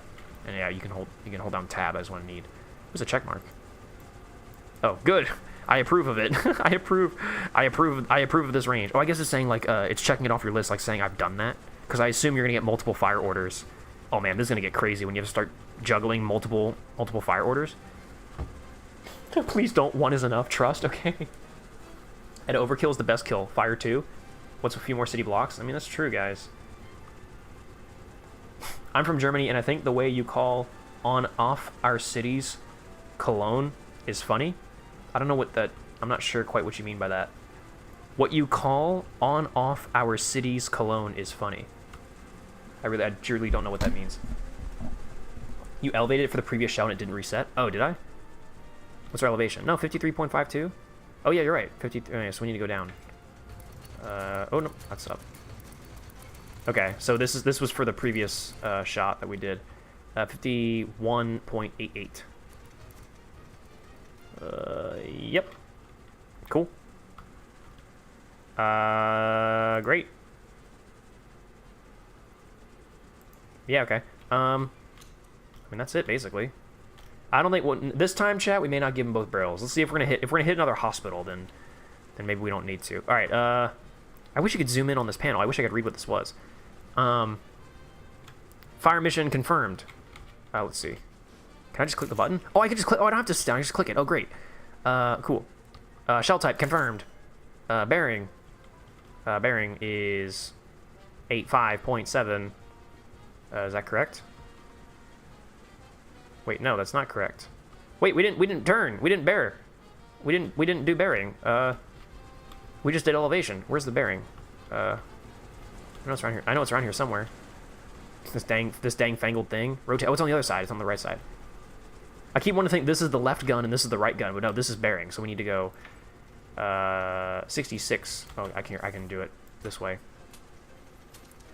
66.2. Whoop. 65. No, we gotta go 66.2. 66.2. Yeah, thank goodness they have you go through the whole fucking the whole process here, because I would have. Bearing not confirmed. It is now bearing confirmed. Range confirmed. Range is 12.97. And it doesn't list our range anywhere on here. Range confirmed. Yep. Gun armed. Yeah, if we miss, it's just a couple hospitals, just a few thousand people. Who cares? All confirmed. Gun is hot. 3, 2, 1. On the way. That is very satisfying. Especially when you say 3, 2, 1 on the way beforehand. This game looks fun. It is far more detailed than I thought it would be. I don't know. I didn't know what to expect, to be honest. I didn't really know exactly what to expect, but already this game has so much charm and also so much detail.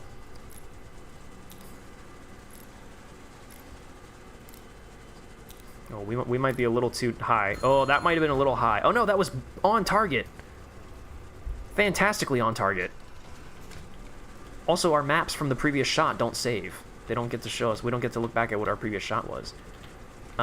Some civvies nearby. Oh, enemy civvies, though. Some enemy civvies.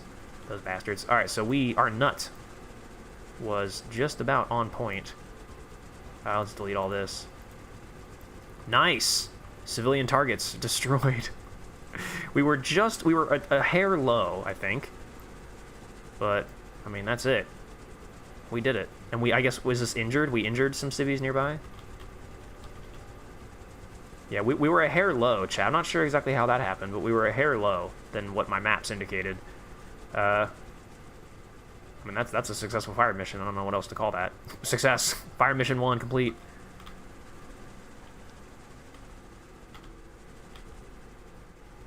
That's it. We did it. We win. Cool. Do I go to sleep? Is that it? All right. I just destroyed another hospital and probably 50 different civilians and injured 300 more. And time to go to sleep with nothing, no lumps of conscience on my mind. Oh no. Not sleep. It's not over yet, chat. Ooh. Can I drink my coffee after a job well done?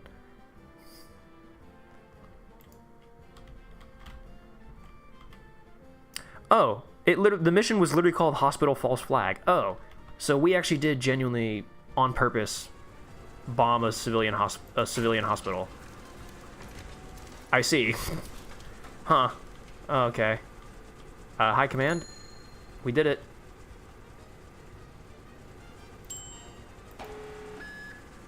Nice. Oh, I don't mean that. I'm not declaring emergency. I'm saying we did a great job. We did something good here today.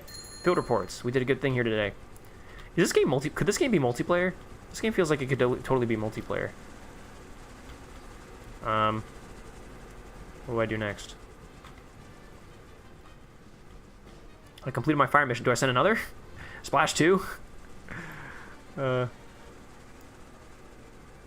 adjacent typewriters. Iron Nest, observation assets, target 1. Well, that was target 1. So do you got a target 2? Is there a target 2? This is still target 1. Target still active, 1 remaining. Continue fire mission. Well, let's see. Yes, destroyed. Additional requisition granted. Target 1. So this was from I think this was from last mission. I don't think it's generally telling me that I missed. Is it? Are you sure you aren't supposed to hit the other 2 targets? What do you mean? This target 1, but there's only 1 target. We weren't given multiple targets. Oh wait, like you mean like these other guys, like down here? Like we want to hit these guys? Is that what you're saying? The other 2 civs don't have kill marks? Oh, I see. Oh, so this was like not a perfect shot. Oh. I see what you're saying.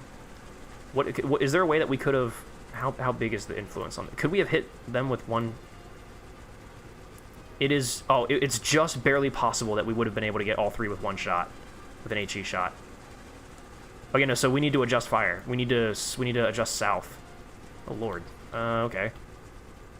Well, let's see, from here. New target. I say we just drop it straight in the middle here, because the blast radius on this thing is fucking huge. Pop that, like, right here. Yeah, like that. That should be big enough to kill a couple more civvies. Now, so here's the thing. So this splash will get the 2 of them. It's also going to kill, like, a hell of a lot of other people who may or may not be involved in this whole thing, but... just do what I'm told. 67.4 and 12.99 kilometers. We gotta recalculate, I think. So distance, 12... Wait, we gotta write all that down again. So, can I record this?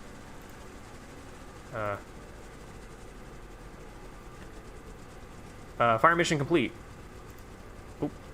Oh, cool. Fire mission complete. Put that down. Nice. Okay, that's actually sweet. That's sweet that we can do that. We can put that up here and say, cool, fire mission 1 complete. Next stop, we're going after that nut. Going after the nut. Can I... Oh, there we go. 67.4, 12.99. Alright, we can scratch that. 12.99. Alright, that's cool. We got the next fire mission. Okay. Distance is 12.9... Ooh, 12.99 kilometers. And I think, yeah, 3 powder charges about the same here. Calculate. Elevation. We got to raise our elevation up by just a little bit. New. And then 67.4 bearing. Bearing 67.4. Don't laugh, chat. Don't laugh. He said 67. Don't laugh. 67.4. Turret traverse. And then elevation is... Oh, we need to load first, of course. 3 powder charges, I think, same as last time.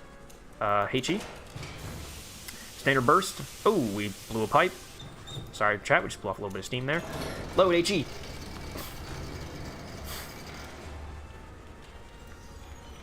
Crazy thing that guns in the Maginot 9 acted exactly like this. Civvies on the map hit him just for the love of the game. Other 2 civvies, yeah, they didn't kill marks. Okay, yeah, so we gotta do that. Command says spot on the map with telephone relay. Order the bearings, then it goes down until the chain. Wait. Command says a spot on the map with telephone relay. Order the bearings, then it goes down the chain until firing. Oh, yeah. People be like when the shell lands? Yeah. Mind blown. More than just their mind blown, actually. It's kind of their entire, like, human existence. I like that we don't have to press E to lock ourselves in the camera. I like we can just straight up interact with these levers and stuff. That's great. I much prefer that, actually. Cool. Ramrod. I like how it really is just a giant ramrod. Okay. Elevation. Oh, sorry. Gun breach got to lock in. The gun has to... Oh, we should... Well, it's going to go automatically to elevation... 51.96. We're going to let it go up pretty much the way there. 67.4. That is still correct. The range was 12.99, which is what we put in. Yes, it is. So our calculations should be correct. Make multiplayer and the ability to load teammates. Put teammates into the gun. 51 point... Oh, that's pretty close on the mark. 51.96. Elevation achieved. Locked in. All right. Fire mission confirmed. We were supposed to shoot... I'm assuming that we can... Oh, can we undo it? Oh, we can undo it. Fire mission confirmed? Yeah, sure. The other 2 civvies. Shell type confirmed. HE. Bearing. 67.4. Confirmed. Range. Yep, why not? Gun armed. All right. Close that shit up. Going for second fire mission on 2 additional civilian targets. Locked and loaded. Gun is hot. 3, 2, 1. On the way. Me oh my. Let's see how we did. Oh man, I can imagine you sending one and then while it's still in the air, we're adjusting and getting ready for the next. Oh, that's why we're gonna have 2 barrels, I bet. That's what's gonna give us... That's what's gonna give us our... Alright, let's see. Was this a successful fire mission?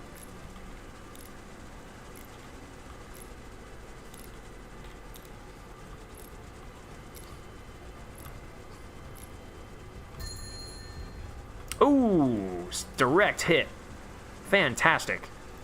That's a successful fire mission if I've ever seen one. It required 2 shots, which was perhaps a big old waste of ammunition.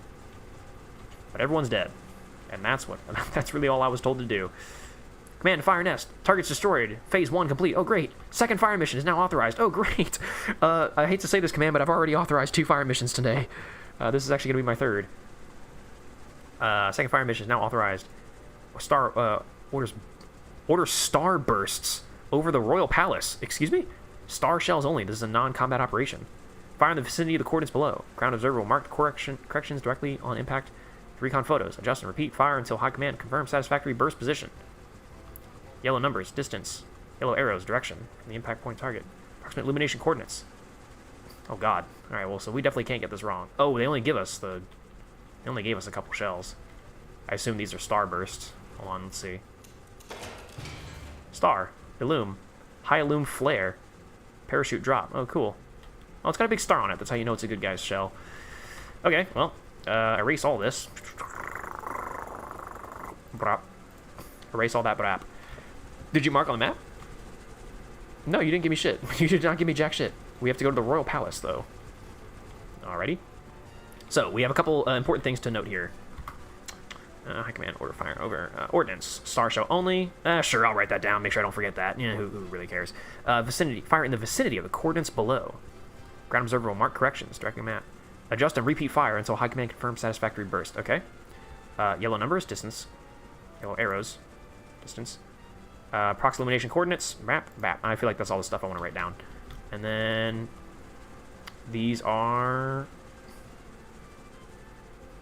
our previous. Yeah, this is our previous thing. So that's not. We don't want that. Yeah, because for the first fire command it said go to the thing for it, but now it's saying it gave us straight up what we need. So we're good. You need a spotter 1 position? No, I got spotter 1. Oh wait, you're right. I don't have the spotter 1 position. Oh right, we still remember spotter 1. Right. So spotter 1's position hasn't changed. Right. Wait, do we still remember where spotter 1 was? He was up here. He's up here. That's spotter 1. So erase that. This is. I wish. Can I write down? Can I like put like text and say like spotter 1? Okay, this is spotter 1, and then spotter 2 is down here. Yeah. Okay.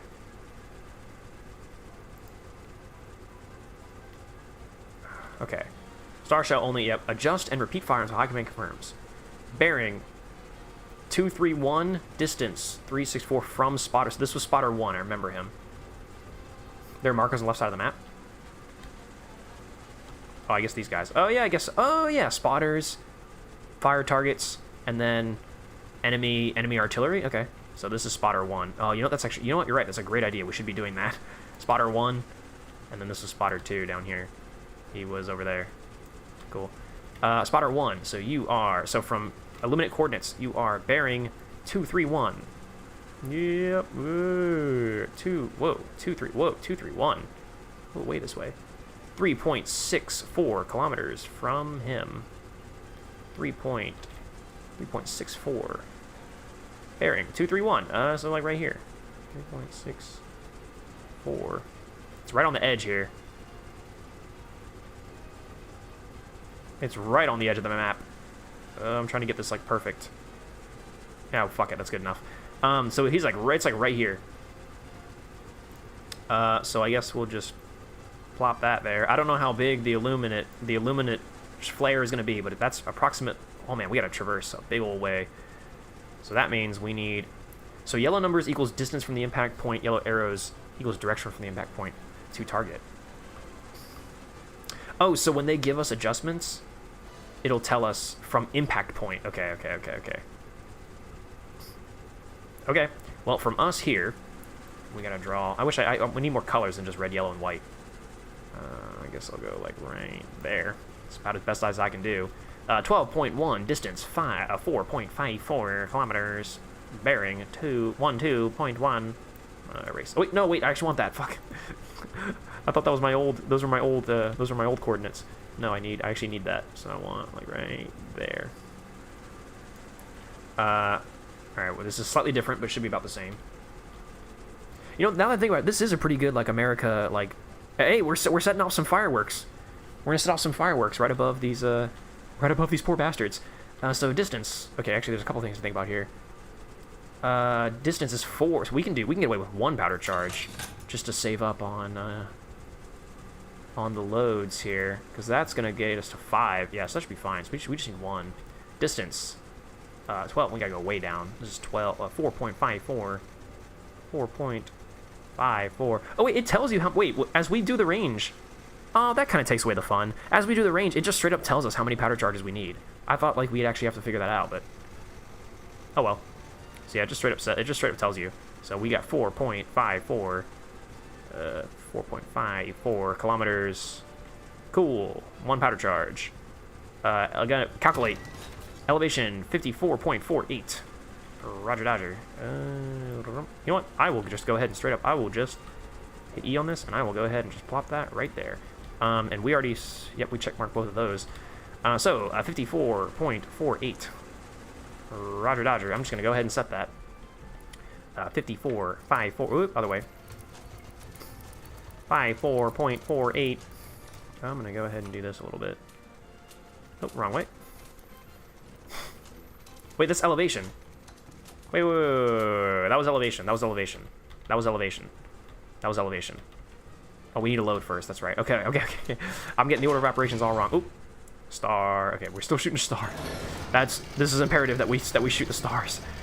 Powder charge. Powder charge calculated. 1 powder charge. Just send it, I say.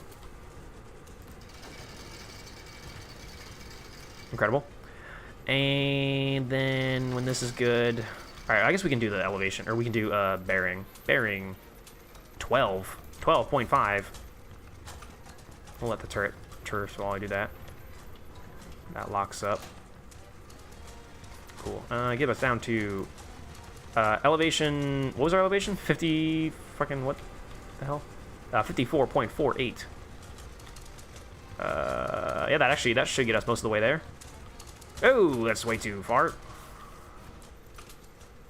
12.5. This guy running this gun is inept. 12. Whoop. 12.5. Whoa, way too much. I'm really not paying attention to shit. All right, 12.5. Bearing, 12.5. Elevation, 51 point... No, we need 58.64, was it? 54.48. I was way off.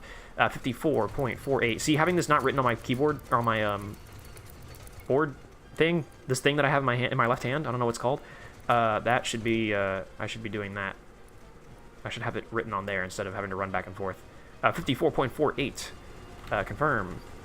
54.48 confirmed. Elevation. Lock it in, I think.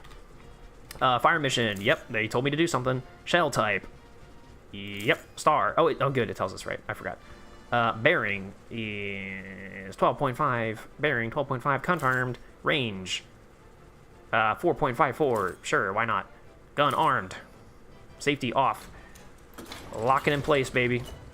All right, shooting star shell, I guess, to dazzle the crowds in front of the Royal Palace for a fireworks show for the 4th of July, baby. This is it.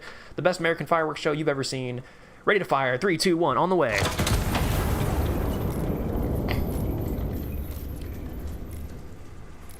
Let's have a peek. Ooh, we are... Oh, that's gonna be right on the money. Look at that. Oh, I didn't put my nut on it. Wait, I have to nut on the target first. How close were we? How close were we to nut? Oh, it's beautiful. Oh my god. Oh my god. Holy shit. We put a fucking supernova over their town. Over this fucking village. Oh my god. Fire mission complete. Yep, we unleashed the power of the sun. We fucking turned it into daytime temporarily over this town. Yep, that is indeed... Yep, that's what that is. That is, wow. If we fired that shell in the middle of the night, then, holy moly. Okay. So, yeah, the yellow numbers... Alright, so it tells us. So, the distance from the impact zone, arrows direction from the impact point to target. So, from here, we need to go 4.40 kilometers. So, from here, 4.40... Oh my god, we gotta really go. Oh my god, we gotta really go. 4.4 kilometers. The fuck is a kilometer? 4 point, there you go, 4.40 kilometers away. That's roughly in the middle. That's just about where they wanted us to go. So from there, yep. For me, we gotta go, we can erase that now. We can erase, I'm gonna keep that information on here just in case I need it. So from there, now we gotta go to, just about there. So that is about 3,254,599 kilometers. With a splash zone, yeah, that splash zone is about accurate. I think I put down like 3.5. Yeah, 0.35 kilometers. Jesus Christ, dude, that is. It is the fucking power of the sun. It is literally an atomic explosion. We literally unleashed a supernova over the small town. All right, well, here's the next one. Cool. Let's do that. Let's do it again. So we have distance, range 5.99 kilometers. Oop. 5.99. Still, we need one powder. No, we need two, I think, at this point. Now we need two, because one powder charge only gets us to 5. Although the dial only says we need 1. You know what? I think out of all things to see, I'm curious. Let's just do 1 and see if that gets us far enough. Because at the calculate the yeah, not enough charges. Okay, cool. I was gonna say, I was like, the punishment for missing here is not killing people, just blinding like a lot of people. 35.94. Also, actually, I kind of don't like. You know, I'm gonna be honest here. I actually don't like that you can't mess it up. That if we don't have enough powder charges and we hit calculate, it forces us to stop, and it tells you have to increase the powder charges. I want to be able to shoot short because I didn't put enough powder charges. You got flashed by a 320. Yeah, you just got flashed. Great. Okay. Well, I'm gonna keep this fire mission on my keyboard or on my thing, so I can remember that. Can I not grab this anymore? Oh, did I put this in a place where I can no longer grab it? Oh, there we go. I guess I don't really need to read all this. I just need this is what's the most important. Okay. Powder charge. We need and then another star shell. Throw that shit in there. And then I need Joe Mama. Powder charge is calculated 2. 1, 2. Throw that shit in there. We need to adjust our bearing to. Oh my god! Yeah, we gotta go way around, don't we? We do. From 12 to 325. So we gotta traverse left. Yes, sir. Sir, yes, sir. Traverse left to 325. Elevation, we need to get to 35.94. We gotta go way down. It's just about halfway. 325, almost there. Back off just a little bit. Oop. Oh, that was close. That was close. It's like when you fill up your gas tank at a gas station, you want to stop it right on the correct amount. Traverse 325.4 degrees. Elevation is 36. Nope, it's too much. 35.94. Elevation. Oop. There you go. 35.94. Incredible. Fire mission confirmed. Yes. Shell type confirmed. Star. Yep. Bearing 325.4 confirmed. Range 5.99 kilometers confirmed. Gun armed. Alright, the power of the sun in the palm of my hand. Gun is locked. Safety is off. Ready to fire. 3, 2, 1. On the way. Sweet.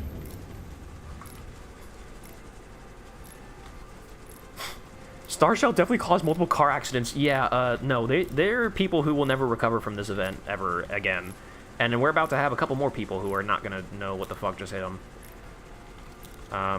Let's see if that's correct at all. Oof. Good lord. Fire mission confirmed. Oh, we hit a target. Wait, so was that just not correct?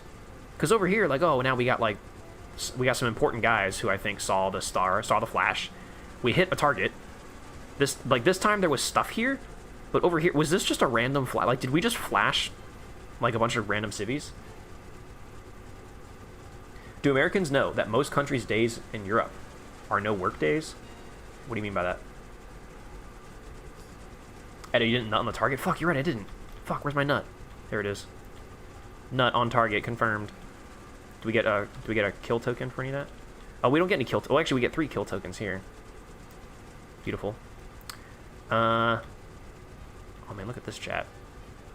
What a beautiful thing we've done. I guess it's like target A, target B. I don't know what we'll use these for, but sweet. We got some new orders, so I think we did it. High Command to Iron Nest. Starburst position confirmed. Satisfactory. Fire mission complete. Stand down until further orders. Yay, we did it. Good job, chat. This game is fun. This game is really fun, actually. This game is great. Yeah, I could totally see myself playing this for hours and hours and hours on end. Fantastic. Can I get my scores? Oh, no. Oh, challenge missions. Oh, there's challenge missions. Oh, man. Oh, I bet there's, like, time trials and shit where, like, you have to, you gotta do shit within certain times. Cool. I'm just gonna go ahead and power down.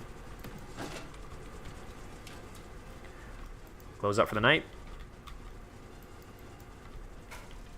Alright, cool. Go to sleep.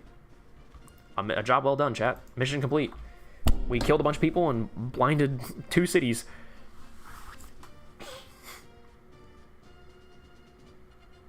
It's like 4th of July, like, where you aren't allowed to go to work. Oh, like, just having days off. Most country days in Europe are no work days. Oh, yeah. Well, today falls on a Saturday, so, like, obviously you're not working. In America here, a lot of places got, like, either a floating holiday or got, like, Friday off. This game's still in early access, or can we play it? I actually generally have no idea if this game is out for you guys to play yet. One of my friends on Steam, or one of my friends in real life, messaged me on Discord, and he had told me that he played it, and he said I should really play it. So what I have right now, what I'm playing right now, I got from a beta key that the developers gave me. So I don't know if my version is like more advanced than what you guys can play right now. I have no idea. But yeah, it's got a beta, it's got a demo.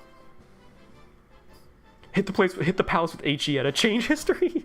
I wonder if you can. I wonder if they allow you to do alternate history scenarios. Let's see what I did though.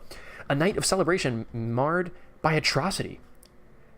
On an evening set aside to honor the general's continued pursuit of peace, the anti-monarchists reminded us all that no such pursuit concerns them. Their only correspondence arrives written in the blood of innocence. Ooh.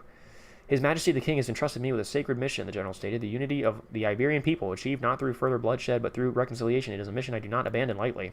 When pressed as to what he meant by lightly, the general did not elaborate. Cool. How many times must we turn the other cheek? For 3 years, the general has extended every olive branch available to him, and for 3 years, those branches have been returned to us burning. As His Majesty the King honored the general's dedication to peace with a medal, the anti-monarchists replied with artillery fire upon the civilian quarter. One wonders when the general's patience will find its limit. Aw. That's so sad. But that's us. We did that. Cool. Alright, sweet. What's the next one?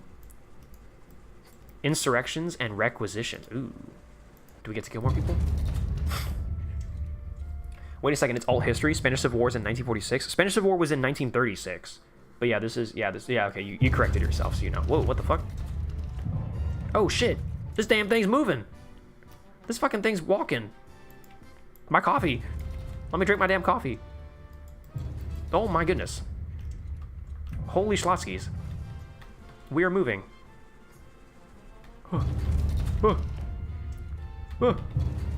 Help! Help, I'm trapped. Oh my lord. Fire on the move. Where are we now? Whoa, jeez. Oh my goodness. Oh, the porthole is closed. We're walking blind. Wait, who's driving this thing? Is it automated? Do we have AI in this in 1927? Holy schlotzkis. I thought I turned off the power for the night. Oh. Ooh.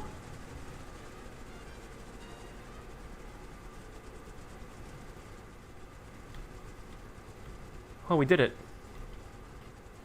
High Command to Iron Nest. City is to be declared of hostile elements. The city is to be cleared of hostile elements. Destroy 5 hostile infantry units within the designated urban sector. I need to change this keybind, I think, to pressing tab to bring the keyboard up, to bring this up. How's your guys' 4th of July? I haven't really properly celebrated yet. I'm set to celebrate with friends later tonight. Chat, this mission might be our last one, and then I might probably have to end stream and finish out the video that I wanted to post tonight, and then make it out to my friends tonight because we do want to celebrate 4th of July. I want to go out and have some fun drinking and whatnot. Okay, to 4-story 5, hostile enemies within the sector. Note, requisition controls authorized for ammunition, powder charge procurement at your discretion. Oh, shit. At my discretion. Position complete. Iron Nest is I-653. Observation assets. Spotter 1, Spotter 2, Spotter 3. Roger. Oh, fucking hell. You've got to be kidding me. Infantry 1, bearing. From 1 and there. Infantry 2, bearing. Infantry 3, bearing. I don't have enough space on my keyboard. Alright, we can do, or on my clipboard. Alright, we can do at least the first 3 fire missions. Oh, believe active in friendly urban sectors. Ooh. Okay. Repositioning to Iron Nest. Outside of Cuidad Real. Cuidad Real. Okay. Well, shit. So we are now, everything's been changed up here. Great. Iron Nest is now position I-653. So we didn't move that far. Actually, we moved a little way. I-653. I-653. That is where we are. Fantastic. Observation asset spotter 1. Okay, so can I label? Oh, wait, that's what these are for. Right, I was like, man, can I label them? Spotter 1 is F10. 8-1. So F, oh lordy lord, F I J H I, no, F is all the way over here. F, infantry 1, spotter 1 is F10. Goodness gracious. F10 8-1. 8-1. F10 8-1. Cool. Spotter 2 is L5 17. L5. Oop, L5 117. L5 17. Roger. D1 47 is spotter 3. We got 3 spotters this time. D1. Way down here. D1 47. Yeah. D1 47. Okay. Spotter 1, 2, and 3 positions confirmed. Infantry 1 bearing 277 from spotter 1. Spotter 1, you're way up here. Bearing 227 from spotter 1. Goodness gracious. 227. So just in this direction. Just like all the way across. Bearing 227. Yeah, 227.2. Who cares? And then spotter 2 bearing 266 from spotter 2. 266.2. 266 from bearing 266 from spotter 2. 227 from spotter 1. Location confirmed. Splash. What is our... Oh wait, shells are at our discretion, are they not? Ammunition and powder charge at my discretion. Okay, well, you know what that means. We are out of ammo. Wait, do I have to use the right gun? Oh, no, we are out of it. We are completely out of ammo. Wait, what do I do? Do I order shells? Do I have to get on my catalog and buy ammunition? Do I have to go into the bowels and load more shells? Oh man, oh, you can go all the way. You can go all the way around. Oh, we can crouch. Oh! Oh, can we open this? Oh, wait, no. Open that shit back up. Aw, it's slightly busted. It's okay, it's in beta. Oh well. How do I get more ammo? You can buy ammo somewhere? Okay. And what the fuck? The mission, like, privately funded by me? Oh, this has been, requisition credits. Okay, this has been uncovered. Okay, great. HE, okay, well, let's see. Powder charges. Requisition. How many do we have? We have 100? Ooh, we have 100. Card slot. Play with my credit card. 1927 here. AP, star. I don't think we're gonna get HE. So we have to kill 5 infantry targets. So I can't imagine we need AP. Although, our intelligence is incomplete. Yeah, we're empty.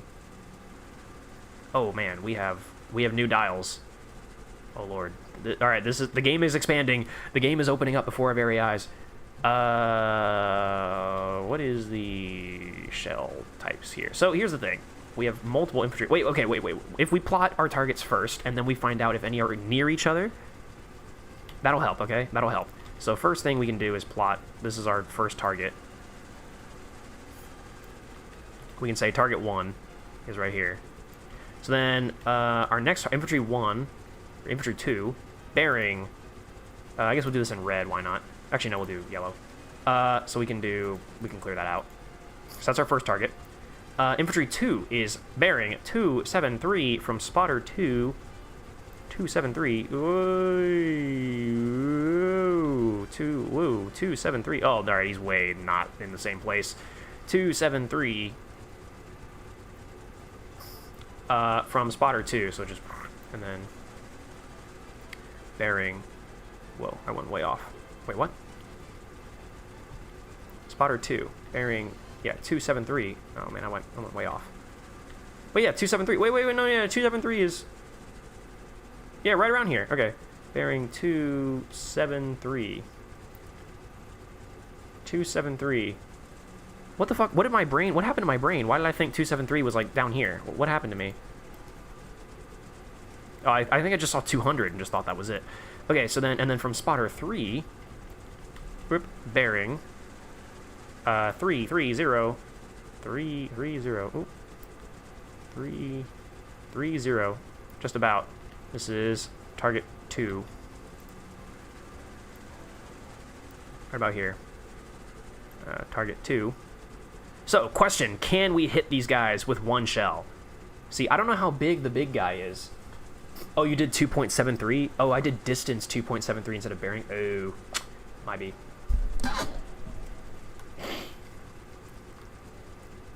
Meanwhile, infantry divisions moving the city. By the way, Edda, I have all history tabletop. That's vehicles. Might be interesting to you. Oh, okay. Jarvis, delete those coordinates. Edda blasting inner hood ballistic missiles. Are you gonna be blowing up innocent civilians with HE fireworks at the 4th of July party too? Yeah, that was the plan. Let's see. Alright, infantry 3. Spotter 1. Where is spotter 1? There's spotter 1. Spotter 1. Infantry is distance. Oh shit. We do not have bearings. Oh. 4 point. Okay, wait. This is alright. Then I know exactly how this is gonna work. Your distance from spotter 1 is 4.57 kilometers. 4.57. Just about 4.57 kilometers from spotter 1, and then from spotter 3, 7 point distance is 7.42.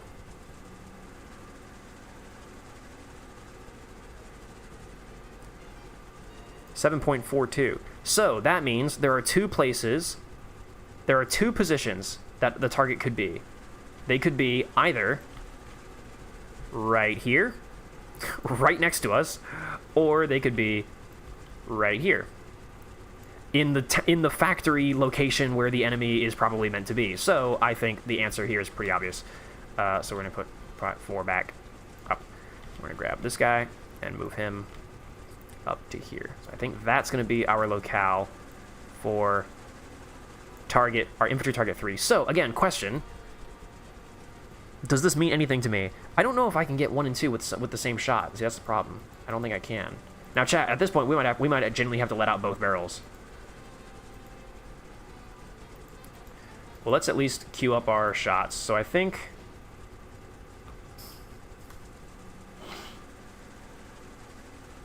Look at the ring at the top of the map. It shows the blast size. This ring. There's this ring. I know this ring. Actually, that's a good point. You're right. Yeah, the whole point is this HCHE. So if we do that, that seems like where that goes. Now, see, we cannot get 1 and 2 in a single blast.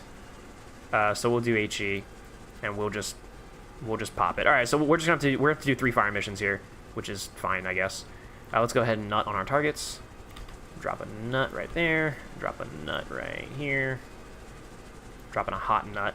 And then, where's my last nut? I know I've got another one around here somewhere. There we go. Fuck the nut. There you go. So, from our position at here, target number, infantry 1 is... infantry 2 is... And infantry 3 is... Ah. Incredible. So, that's it. Those are our shots. Cool. This game is fun. This game is hella fun. Very cool. I like all the calculating and stuff we have to be doing. Okay, so, oh, I need to buy the shells. Fuck. So I think we just need HE. Let's just get, like, 3 HE shells, right? Oh, we need powder charges. Oh, shit. How are we gonna know how many powder charges we need? I assume our powder charges are also empty. Right? Wasn't there a counter for how many powder charges we had? 91. Okay, we still have powder charge. We still have plenty of powder charges. We'll be fine. We do need shells. Let's go ahead and fire. Let's go ahead and order. Yeah, let's do HEs. Left magazine, right magazine. Ooh, let's do left magazine. How many do we want? As many as God will give us. 1, 2, 3. Nice. Let's do 4. Let's do a full mag of 6 in the left tube. In the right magazine, let's do 3. I assume I'm gonna keep these for more missions.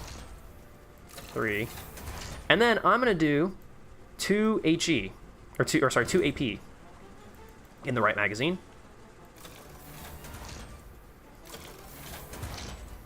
And then 1 star shell. Because, you know, I'm actually now realizing the point of the star shell as a game mechanic is probably legitimately to just fire off in a direction and then get those recon photos and see if you're chill.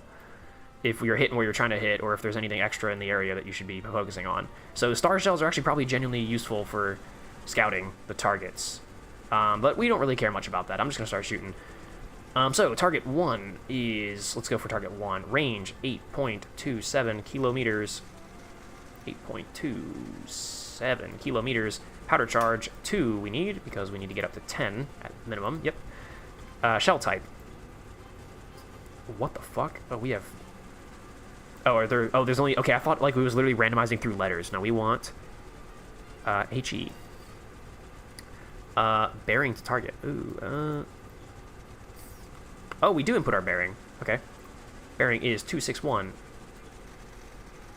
Nice. I love the big handle and the little handle. To get that gross elevation and then... Or a gross bearing, and then... 261. But 261 flat, interestingly enough. 261 flat is our bearing. Range is 8.27. Shell type is HE. Oh, our target is infantry, I guess. Infantry. Yeah. Cool. Calculate that shit. 49.62, roger. See, I guess the whole point is we can get more efficient with this, right? We can start queuing up multiple fire missions and just, like really getting through it. Becoming a sort of, like, really a well-oiled machine here. But I think we're just going to go one at a time, because I'm still wrapping my head around all this. Well, not really, but I feel like we're doing pretty good. Okay, well, actually, while we wait for that, we can load. What is our... Bearing is 261. Yeah, 261. Actually, we'll probably go this way. That'll probably be better. So while that's going, we'll do... HE. Fuck it. We'll get the Mocha. Go for... Load. Uno, dos. Go ahead and ram that shit in there, boy. 261. Oh, almost. Damn, that timing worked out perfect. 6.1. Awesome. I do like how we can actually the environment outside the window is actually changing. You know what? We could do... Yeah, actually, you know what? Yeah, wait, we can make this work. So then Fire Mission 2 is going to be... so this is Fire Mission 1. Fire Mission 2, we can just go ahead and go in and just say... This is range 76.8. Oop. 7.68, sorry. 7.68 bearing 269. 2696. 2696, 768. 2 powder charges still needed for that. Calculate. We get our second fire mission here. I wish tab toggled that. I wish I didn't have to hold it down. And then we can go ahead and put in the right gun. Heichi, go ahead and load that. We can throw...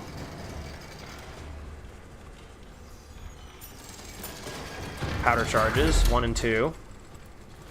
And then we can just throw that in. Yoink. And then the elevation for... So we'll have to change our traverse, obviously, but our elevation for the left gun, we can bring that to... What's our elevation for Fire Mission 1 is 49.62. So we do like 40... That's probably 49-ish, probably. I was about to say, this should be ready right about now. Oh, Link. Oh, cool. So you can have both be the same. Cool. The right gun is going to be 46.08. So that's like right here, just about. 50. Nope, we want that to go 49.62. 49.6. Oop. 62.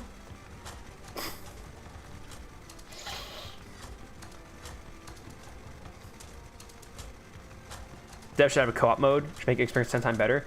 It's going to stay single player. They're going to make more games in the same world that have multiplayer. Oh, cool. Okay, and then this is going to be our elevation for this right gun is 46.08. So, we also were quite close here.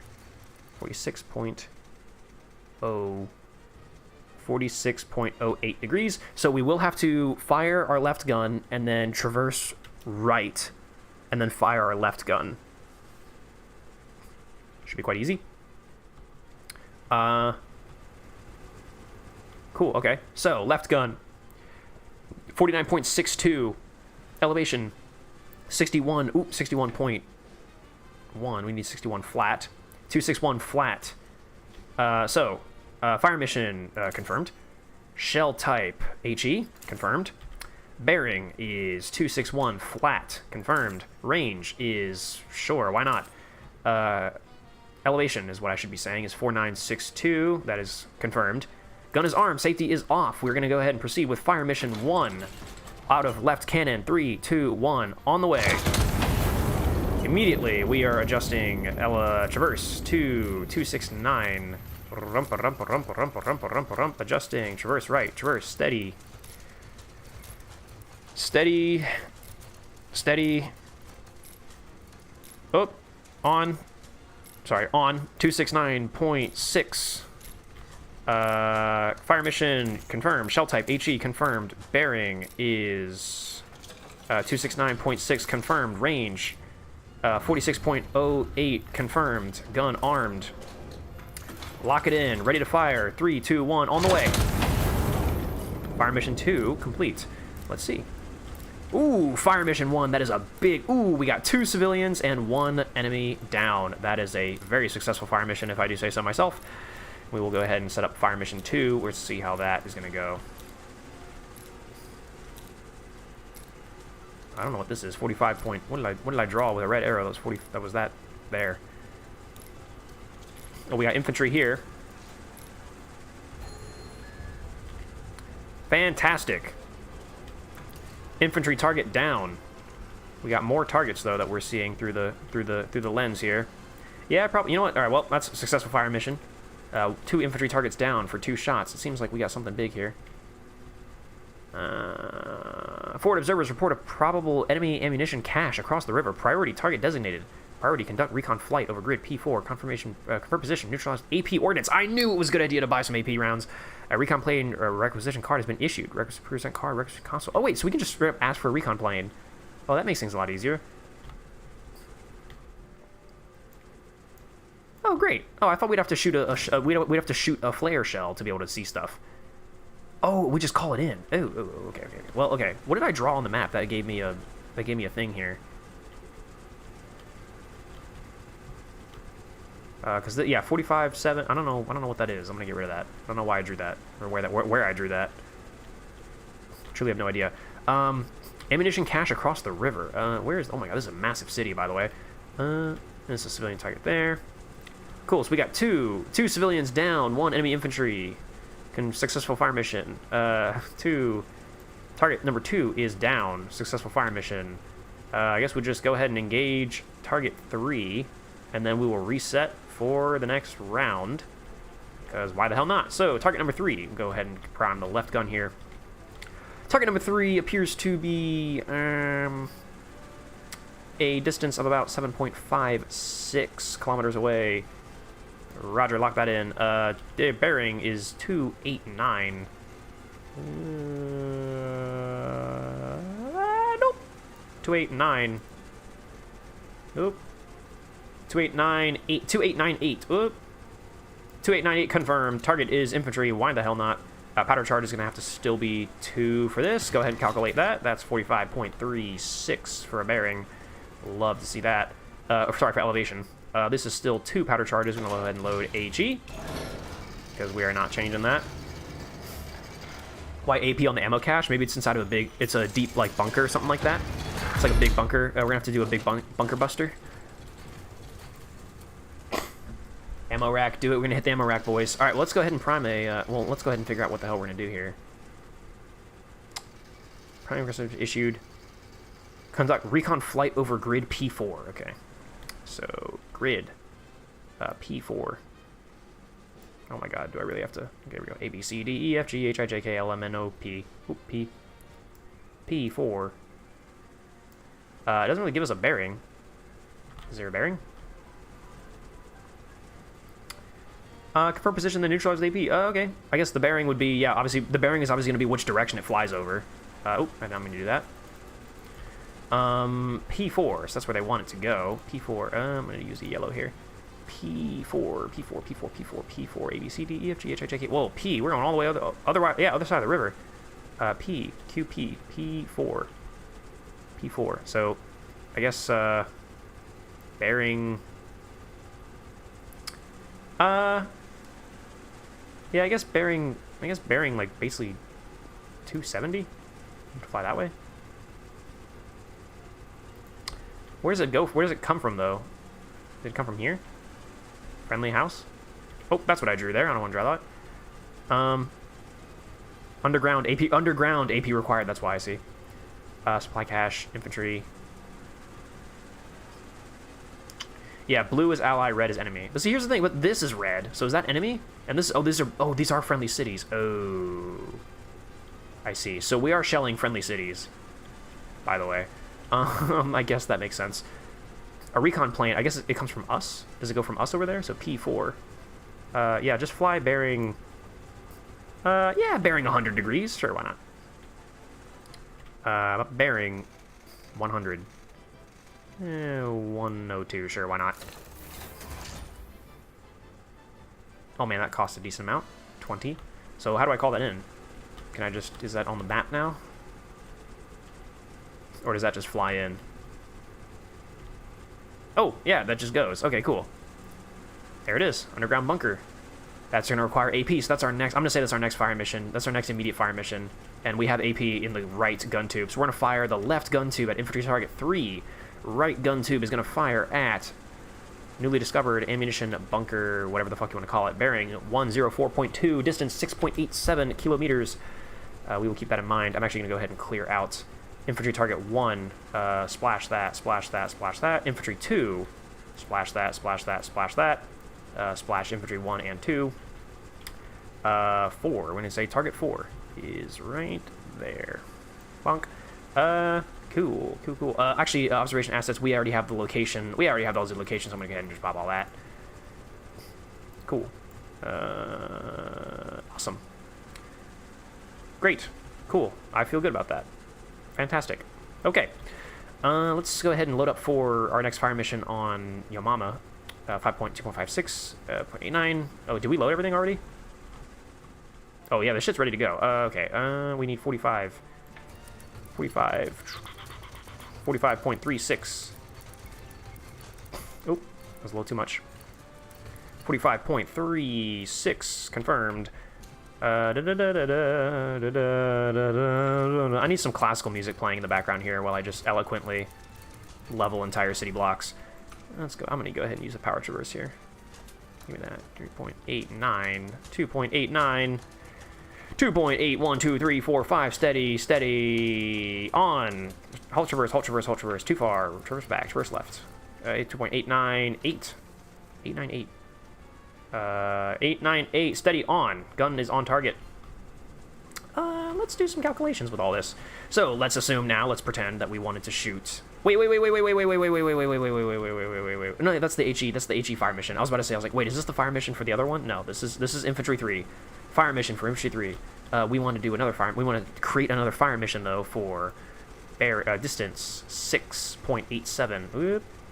6.87. There you go. 6.87 kilometers. Bearing 100. Yep. Bearing 10. What the hell is that? 104.2. Oh man, I almost got really close. Immediately. Oop. 1.402. Target is a bunker. What does this shit look like? Underground. Ooh, I don't want to keep drawing on the map. It's underground. It's a little penis. It's a little penis guy. Target is little penis. Enemy little penis. Oh, target is enemy little penis. We can do 2 charges for that because it's a distance of 8.67. Or sorry, 8.68. Wait, 6.87. 104.2. Calculate that shit. That is our second fire mission. Fantastic. Cool for the H. Wait, not for HE. No, fuck. Fuck. 4.2. Sorry, AP. That changes everything. HE. AP, there it is. So I'm going to go ahead and just erase that. Calculate. Awesome. AP. 2 powder charges. Awesome. So we'll heal over here. We need 2 powder charges of AP. Let's see. That's a star shell. That is AP Hardcore Penetrator for armored targets or underground, whichever you fancy. AP loaded into right gun tube. Powder charges calculated as 2. I'm going to go ahead and throw 2 on in there. Edit, why are you blowing the enemy little penis? I'm going to blow enemy little penis. Enter intermission updates the GUP soundtrack for friendly little cities. Yes, that is actually... Dude, if I play this game on my own, I'm unironically going to play either, like, beautiful, like opera music or classical music, or I'm going to blast the GUP soundtrack.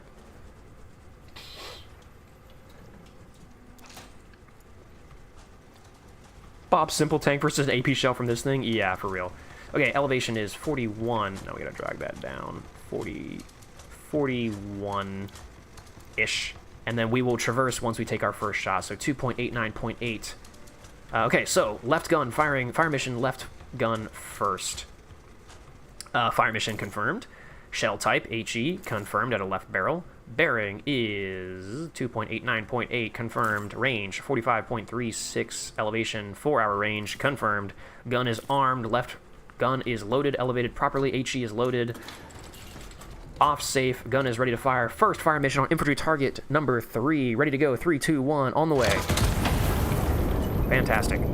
Now, target number 2. Traverse. Traverse right. Negative. Traverse left. Traverse left. We need 104.2. Elevation is... Oh, we actually got quite close. 141.22. 41.22. Confirmed. That still has a little ways to go. I'm going to slow it down just a little bit so we can watch the splash. Fantastic. That is infantry. Ooh, look at that. Infantry and no civilians killed. That is a fantastic fire mission, if I do say so myself. Although it is unfortunate that we couldn't kill anything other than what we were aiming at. 100. Ooh, it's still going, so we can get that in a second. Fantastic. So we have to kill 5 infantry targets, and the other 2, they did not give us the information for it, so I'm assuming the other 2 are here and here, so we're going to have to blow those guys up. But at least we have exactly where they are, and we know what our... Ooh, yeah, see, that's going to be... There's a hospital right there, so we got to see... We got to watch our fire. Cool. Fire mission 3 is complete. I'm going to go ahead and speed this up. 100. We need 100. I go ahead and... XXX. Let's go ahead and just halt, traverse. Oh, actually, we were actually pretty close. Oop, steady, steady. On 104.2. Elevation is 41.22. Let's go ahead and yoink that out. Fire mission complete. Fire mission confirmed. AP shell on underground target. Shell confirmed. AP loaded in the right barrel. Bearing is 104.2, confirmed. Range, right gun 41.22, range is 6.87 kilometers, confirmed. Gun is armed. Going for our first AP shell of the night, and the first AP shell I've ever heard. Out of the right gun, it engaging enemy ammunition bunker below ground. Fire mission confirmed. Gun is armed. Off safe. Ready to fire. 3, 2, 1. On the way. Fantastique. I'm gonna go ahead and plop that down, and we'll see what that splash looks like. Dude, scout number 2 is like, holy shit.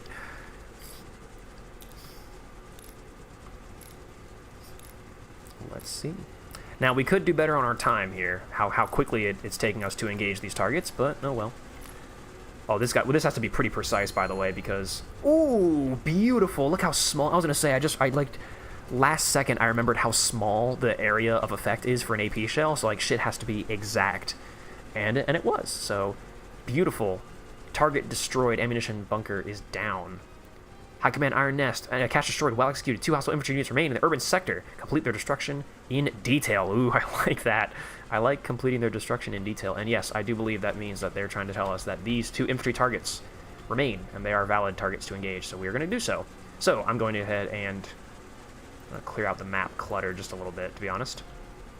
Go ahead and do all that. From Iron Nest at I-653, we were going to go bearing target 1, bearing 273.3, distance 6.05 kilometers. Now here's the thing, I'm going to need this little guy because this area here is pretty good for an HE shell, I think. Yeah, if we are dead on the money, we will not hurt our friendly units in the area. However, if we fire at this guy, see there, we are going to hit that hospital. So we actually need to aim. We need to hit him with that splash. We don't want to get a direct on him because we don't want to go to the hospital. And I know, chat, this sounds crazy, but I actually do not want to hit the hospital. So I'm going to go out here, just about. And I'm going to mark this with a little circle there, like that. So that way we can see where that's going to go. So I'm going to put this back. That means that from Iron Nest at I-653 bearing... Target is going to be, actual splash zone is going to be bearing 267.9, don't laugh, 8.06 kilometers, and that should be a good splash zone for us. So that's target 1, 2, 3, we had target 4, target 5 is going to be queued up there, and target 6, oop, shit, target 6 is going to be queued up right there for a fire mission. I guess target 6 is here, but no, I want that to be where we're going to splash. Let's go ahead and put our nuts on the table. We got 1 nut here. Go ahead and put our nuts right on where we actually want the shell to land. That's actually a great idea for using these nuts. I'm going to put another nut right here where I actually want the shell to land.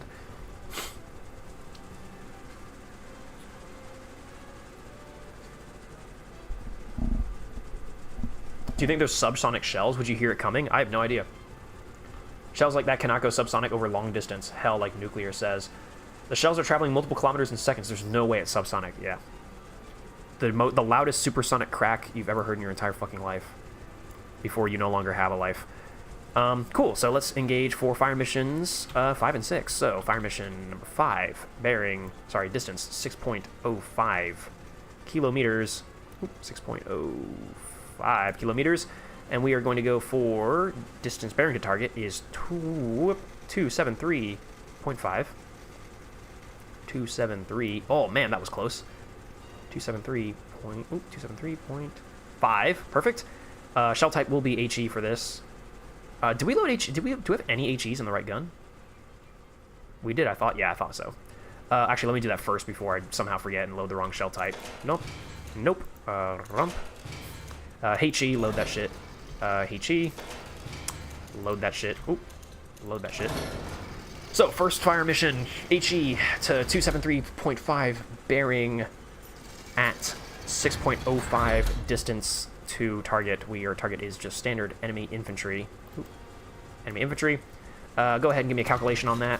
Fire mission calculated. It's fire mission 1. Wish I could number them. I wish I could put a number on it. Say number 1. So I can number the fire missions. Let's see. And then distance is 6.06. Oh, sorry, 8.06. That was way off. 8.06. 8.06. Bearing to target is 267.9. Don't laugh. 2.679. Target still infantry. Shell still HE. Calculate that. Beautiful. We got fire missions 1 and 2. Out of both guns. Both barrels. Oh, we gotta actually load this shit. So powder charges 1 and 2. Powder charges 1 and 2. Yeah, I guess none of this changes really. I don't have to wait for the. I don't have to wait to calculate anything before I can just do all this part. Those are loaded. So now we need. I guess we can start the bearing. We need to do for first fire mission 273.5. Traverse right. Guns are locking up. Very good. Very good. What caliber do you think the gun is? That's a fantastic fucking question. 5 feet. Just about.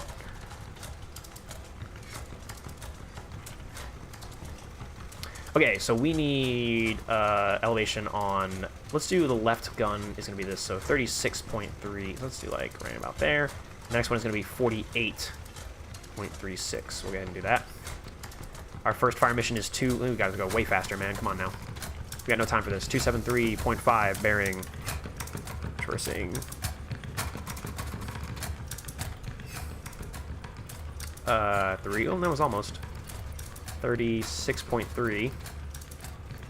36.3 flat. Awesome. 27. Whoa! Traverse left. Overcompensated. We need 50. Sorry, 48. Go down a little bit more. 273. Steady on. 27. Oh my god, that was close. 273.5. Gun is on target for left barrel. 48.36. 48.36. 48.36. Both fire mission elevations confirmed. Traverse is for fire mission 1, 73.5. Let's see. Fire mission 1 confirmed. Shell type HE confirmed. Target bearing is 273.5 confirmed. Target range is 6.05, which is 36.30. Elevation confirmed. Gun is armed. Safety is off. That is going to be out of the left barrel for 3603. Confirmed. Fire mission on... I forget what we're shooting at. 3, 2, 1. On the way. Now we have... fire mission 2 confirmed. Shell type HE confirmed. Bearing is not confirmed. We need to roll back to 67.9. Whoop. Traverse. Halt traverse. 67.9. Can we get another shot off before the first one splashes? Oh, no. Bearing is confirmed. Range is 8.06, which requires 48.36. Elevation. Gun is armed. That is all correct. 6.7 is 2.67.9. Right barrel, ready to go with HE at whatever the other target was. I forget. 3, 2, 1. Safety off, ready to fire. On the way. Fantastique. Let's see what we did. Ooh, first hit was a direct splash hit. Now this is going to be this is going to be tense. I'm really curious to see if we can actually successfully hit what we're aiming at here. So that's fire mission 1 complete. Ooh, fire mission 1 complete. Fire mission 2. Let's see how this goes. Hopefully we get him with the splash.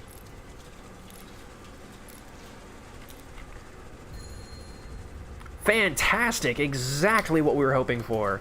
On the fucking money splash damage. Enemy is down. No hospitals destroyed. Fire mission 2 complete. I mean, technically fire mission 6 out of all of what we've done today. Fire mission 6 complete. Oh, that's fantastic. Honestly, I want to play this game. I want to keep playing this game. This game is actually very fun and very satisfying, and I'm actually really loving it. High Command to Iron Nest. Sector clear. Local garrison will consolidate. From this point, stand down until further orders. Fantastic. Damn, this game is insanely fun, actually. This game is very satisfying. Man, I actually feel so terrible that I did not play this when they originally asked me to. But, I mean, it sounds like the game is still being developed and, like, it's successful and people are liking it, which is good. So, that's good. Man, look at this. It's such a satisfying thing to look at your map and see all that you've done. Yeah, now, see, this... See, for all the good that we did, this was kind of not great. We did get 2 civilians... Yeah, so we probably should have gone way south. Yeah, we probably should have done an illumination flare. Although we've got how many... Okay, so far we have way more enemies killed than friendlies so far, which is great. And we have one hospital under our name, but that's, I mean, that just tends to happen sometimes. Let's see. Let's count up our totals here. Look at this. Oh my gosh. Oop, that's my nut. Sorry, I did not mean to show my nut on camera. Put that on here. Look at that. Oh, look how many this is. Look how many we're stacking up. What's that record? What's that ratio, chat? Give me that. Give me the ratio numbers for that. What is that? Good is what it is. Look at that. How many? Oh, it's fantastic. That is almost that is 3 times, more than 3 times as many enemies killed as friendlies. Very acceptable casualties, if you ask me. Very successful. Especially all the things we've destroyed, ammo caches and many other things that are valuable to them. Yeah, honestly, I think actually something cool that I'm thinking about, it might be kind of cool to like begin every engagement with a flare shell, so that way I get the illumination and I get to see the area. And I mean, recon planes seem kind of cool, but it would be so cool that like from their perspective, you know, they see the flare in the sky and they know the Iron Nest is about to fire. You know, like they get to see the like, you know what that means when the flare opens in the sky? That means the Iron Nest is about to take a shot. We have to leave, and then they don't. Yeah, this game is really fun. This game is really cool. There's a lot to it. There's a lot to it, and I guess yeah, you get these little nuts so you can see what all the different things that you're gonna engage with. Oh, the little peener is a supply cache. Oh yeah. Well, it was a ammunition bunker. Yeah, like it's underground. Yeah, they labeled it that way, so that way you know. Yeah, dude, this is sweet. This game is fucking awesome. I definitely want to play way more of this, but I have to continue editing a video to get it out to you guys here today, or hopefully today. I get it out by today. It is supposed to be a 4th of July video, so hopefully I succeed with that. I'm gonna go ahead and... Can I just, like, save the game? Can I save the game? Is there any saving? I guess if I save, that'll be, like, going underground. Alright, hold on, let's turn everything off. Shut it down. Going to sleep for the night.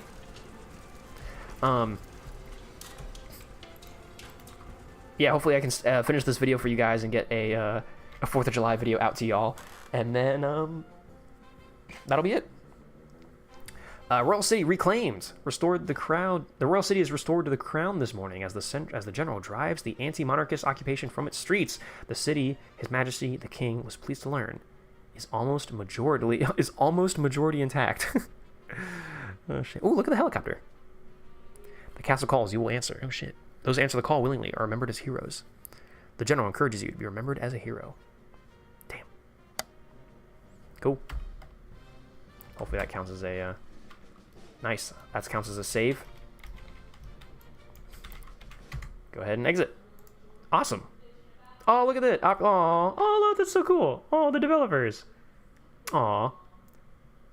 I expected making Iron Nest would be a solo obsession. I was wrong. I never felt more convicted. No, connected to so many people who love the same strange, specific things I do. Thank you for building this with me, Nick. Oh, I feel so bad for not covering this game when they asked me to. Oh, damn it. Oh, these are real people who make this game, and they're so cool at what they do, and they have so much passion. Aw. Thank you. Aw. Hey, support this game. That's great. That's so good. Damn it. I feel like such an asshole. I feel like such a fucking dickhead. Well, anywho. Thank you guys for coming out to stream tonight. How long are we going for? Damn, almost 3 hours. That's pretty much what I expected, actually. I am evil. I really am. Holy shit. Yes, that is Iron Nest. That's a great little game, dude. Iron Nest demo. Oh, they want me to give my my feedback. Honest rating of the game in its current state. Dude, that's fantastic. Yeah. How much did the gameplay live to my expectations? 10 out of 10. I didn't know what to expect. Probably about that. Oh, this is a full survey. I'll hold this out later. Anyway, thank you guys for coming out tonight. I feel like setting off some big old artillery shells for the 4th of July is thematically appropriate. So thank you guys for coming. And I gotta get started on. I gotta keep editing this video to get it out to you guys. Hopefully today, if not tomorrow. And it'll be like just a late 4th of July thing. Who fucking knows? But yeah, thanks so much for watching. Come back to stream here. Hopefully we can do another stream again next week. I hope so. I'm planning on it. And happy Independence Day. Thank you guys so much for watching. Leave a like, subscribe, do all that fun YouTube stuff if you haven't already. Check out the main channel if you don't know that it's a thing. It is. Just look in the description. All that stuff will be there. And oh yeah, Edagorp is here. I just saw that on my OBS, and I was like, what is that? Why is there a giant image in there? We have a bunch of images like that. That's great too. Cool. We have Space GIF. I don't know why I have that. I might need that for something later. But yeah, thanks guys so much for coming out tonight, and have a good night. Happy 4th. Love you. Love you. Bye. Love you. Bye. Fluttering my wings. Bye.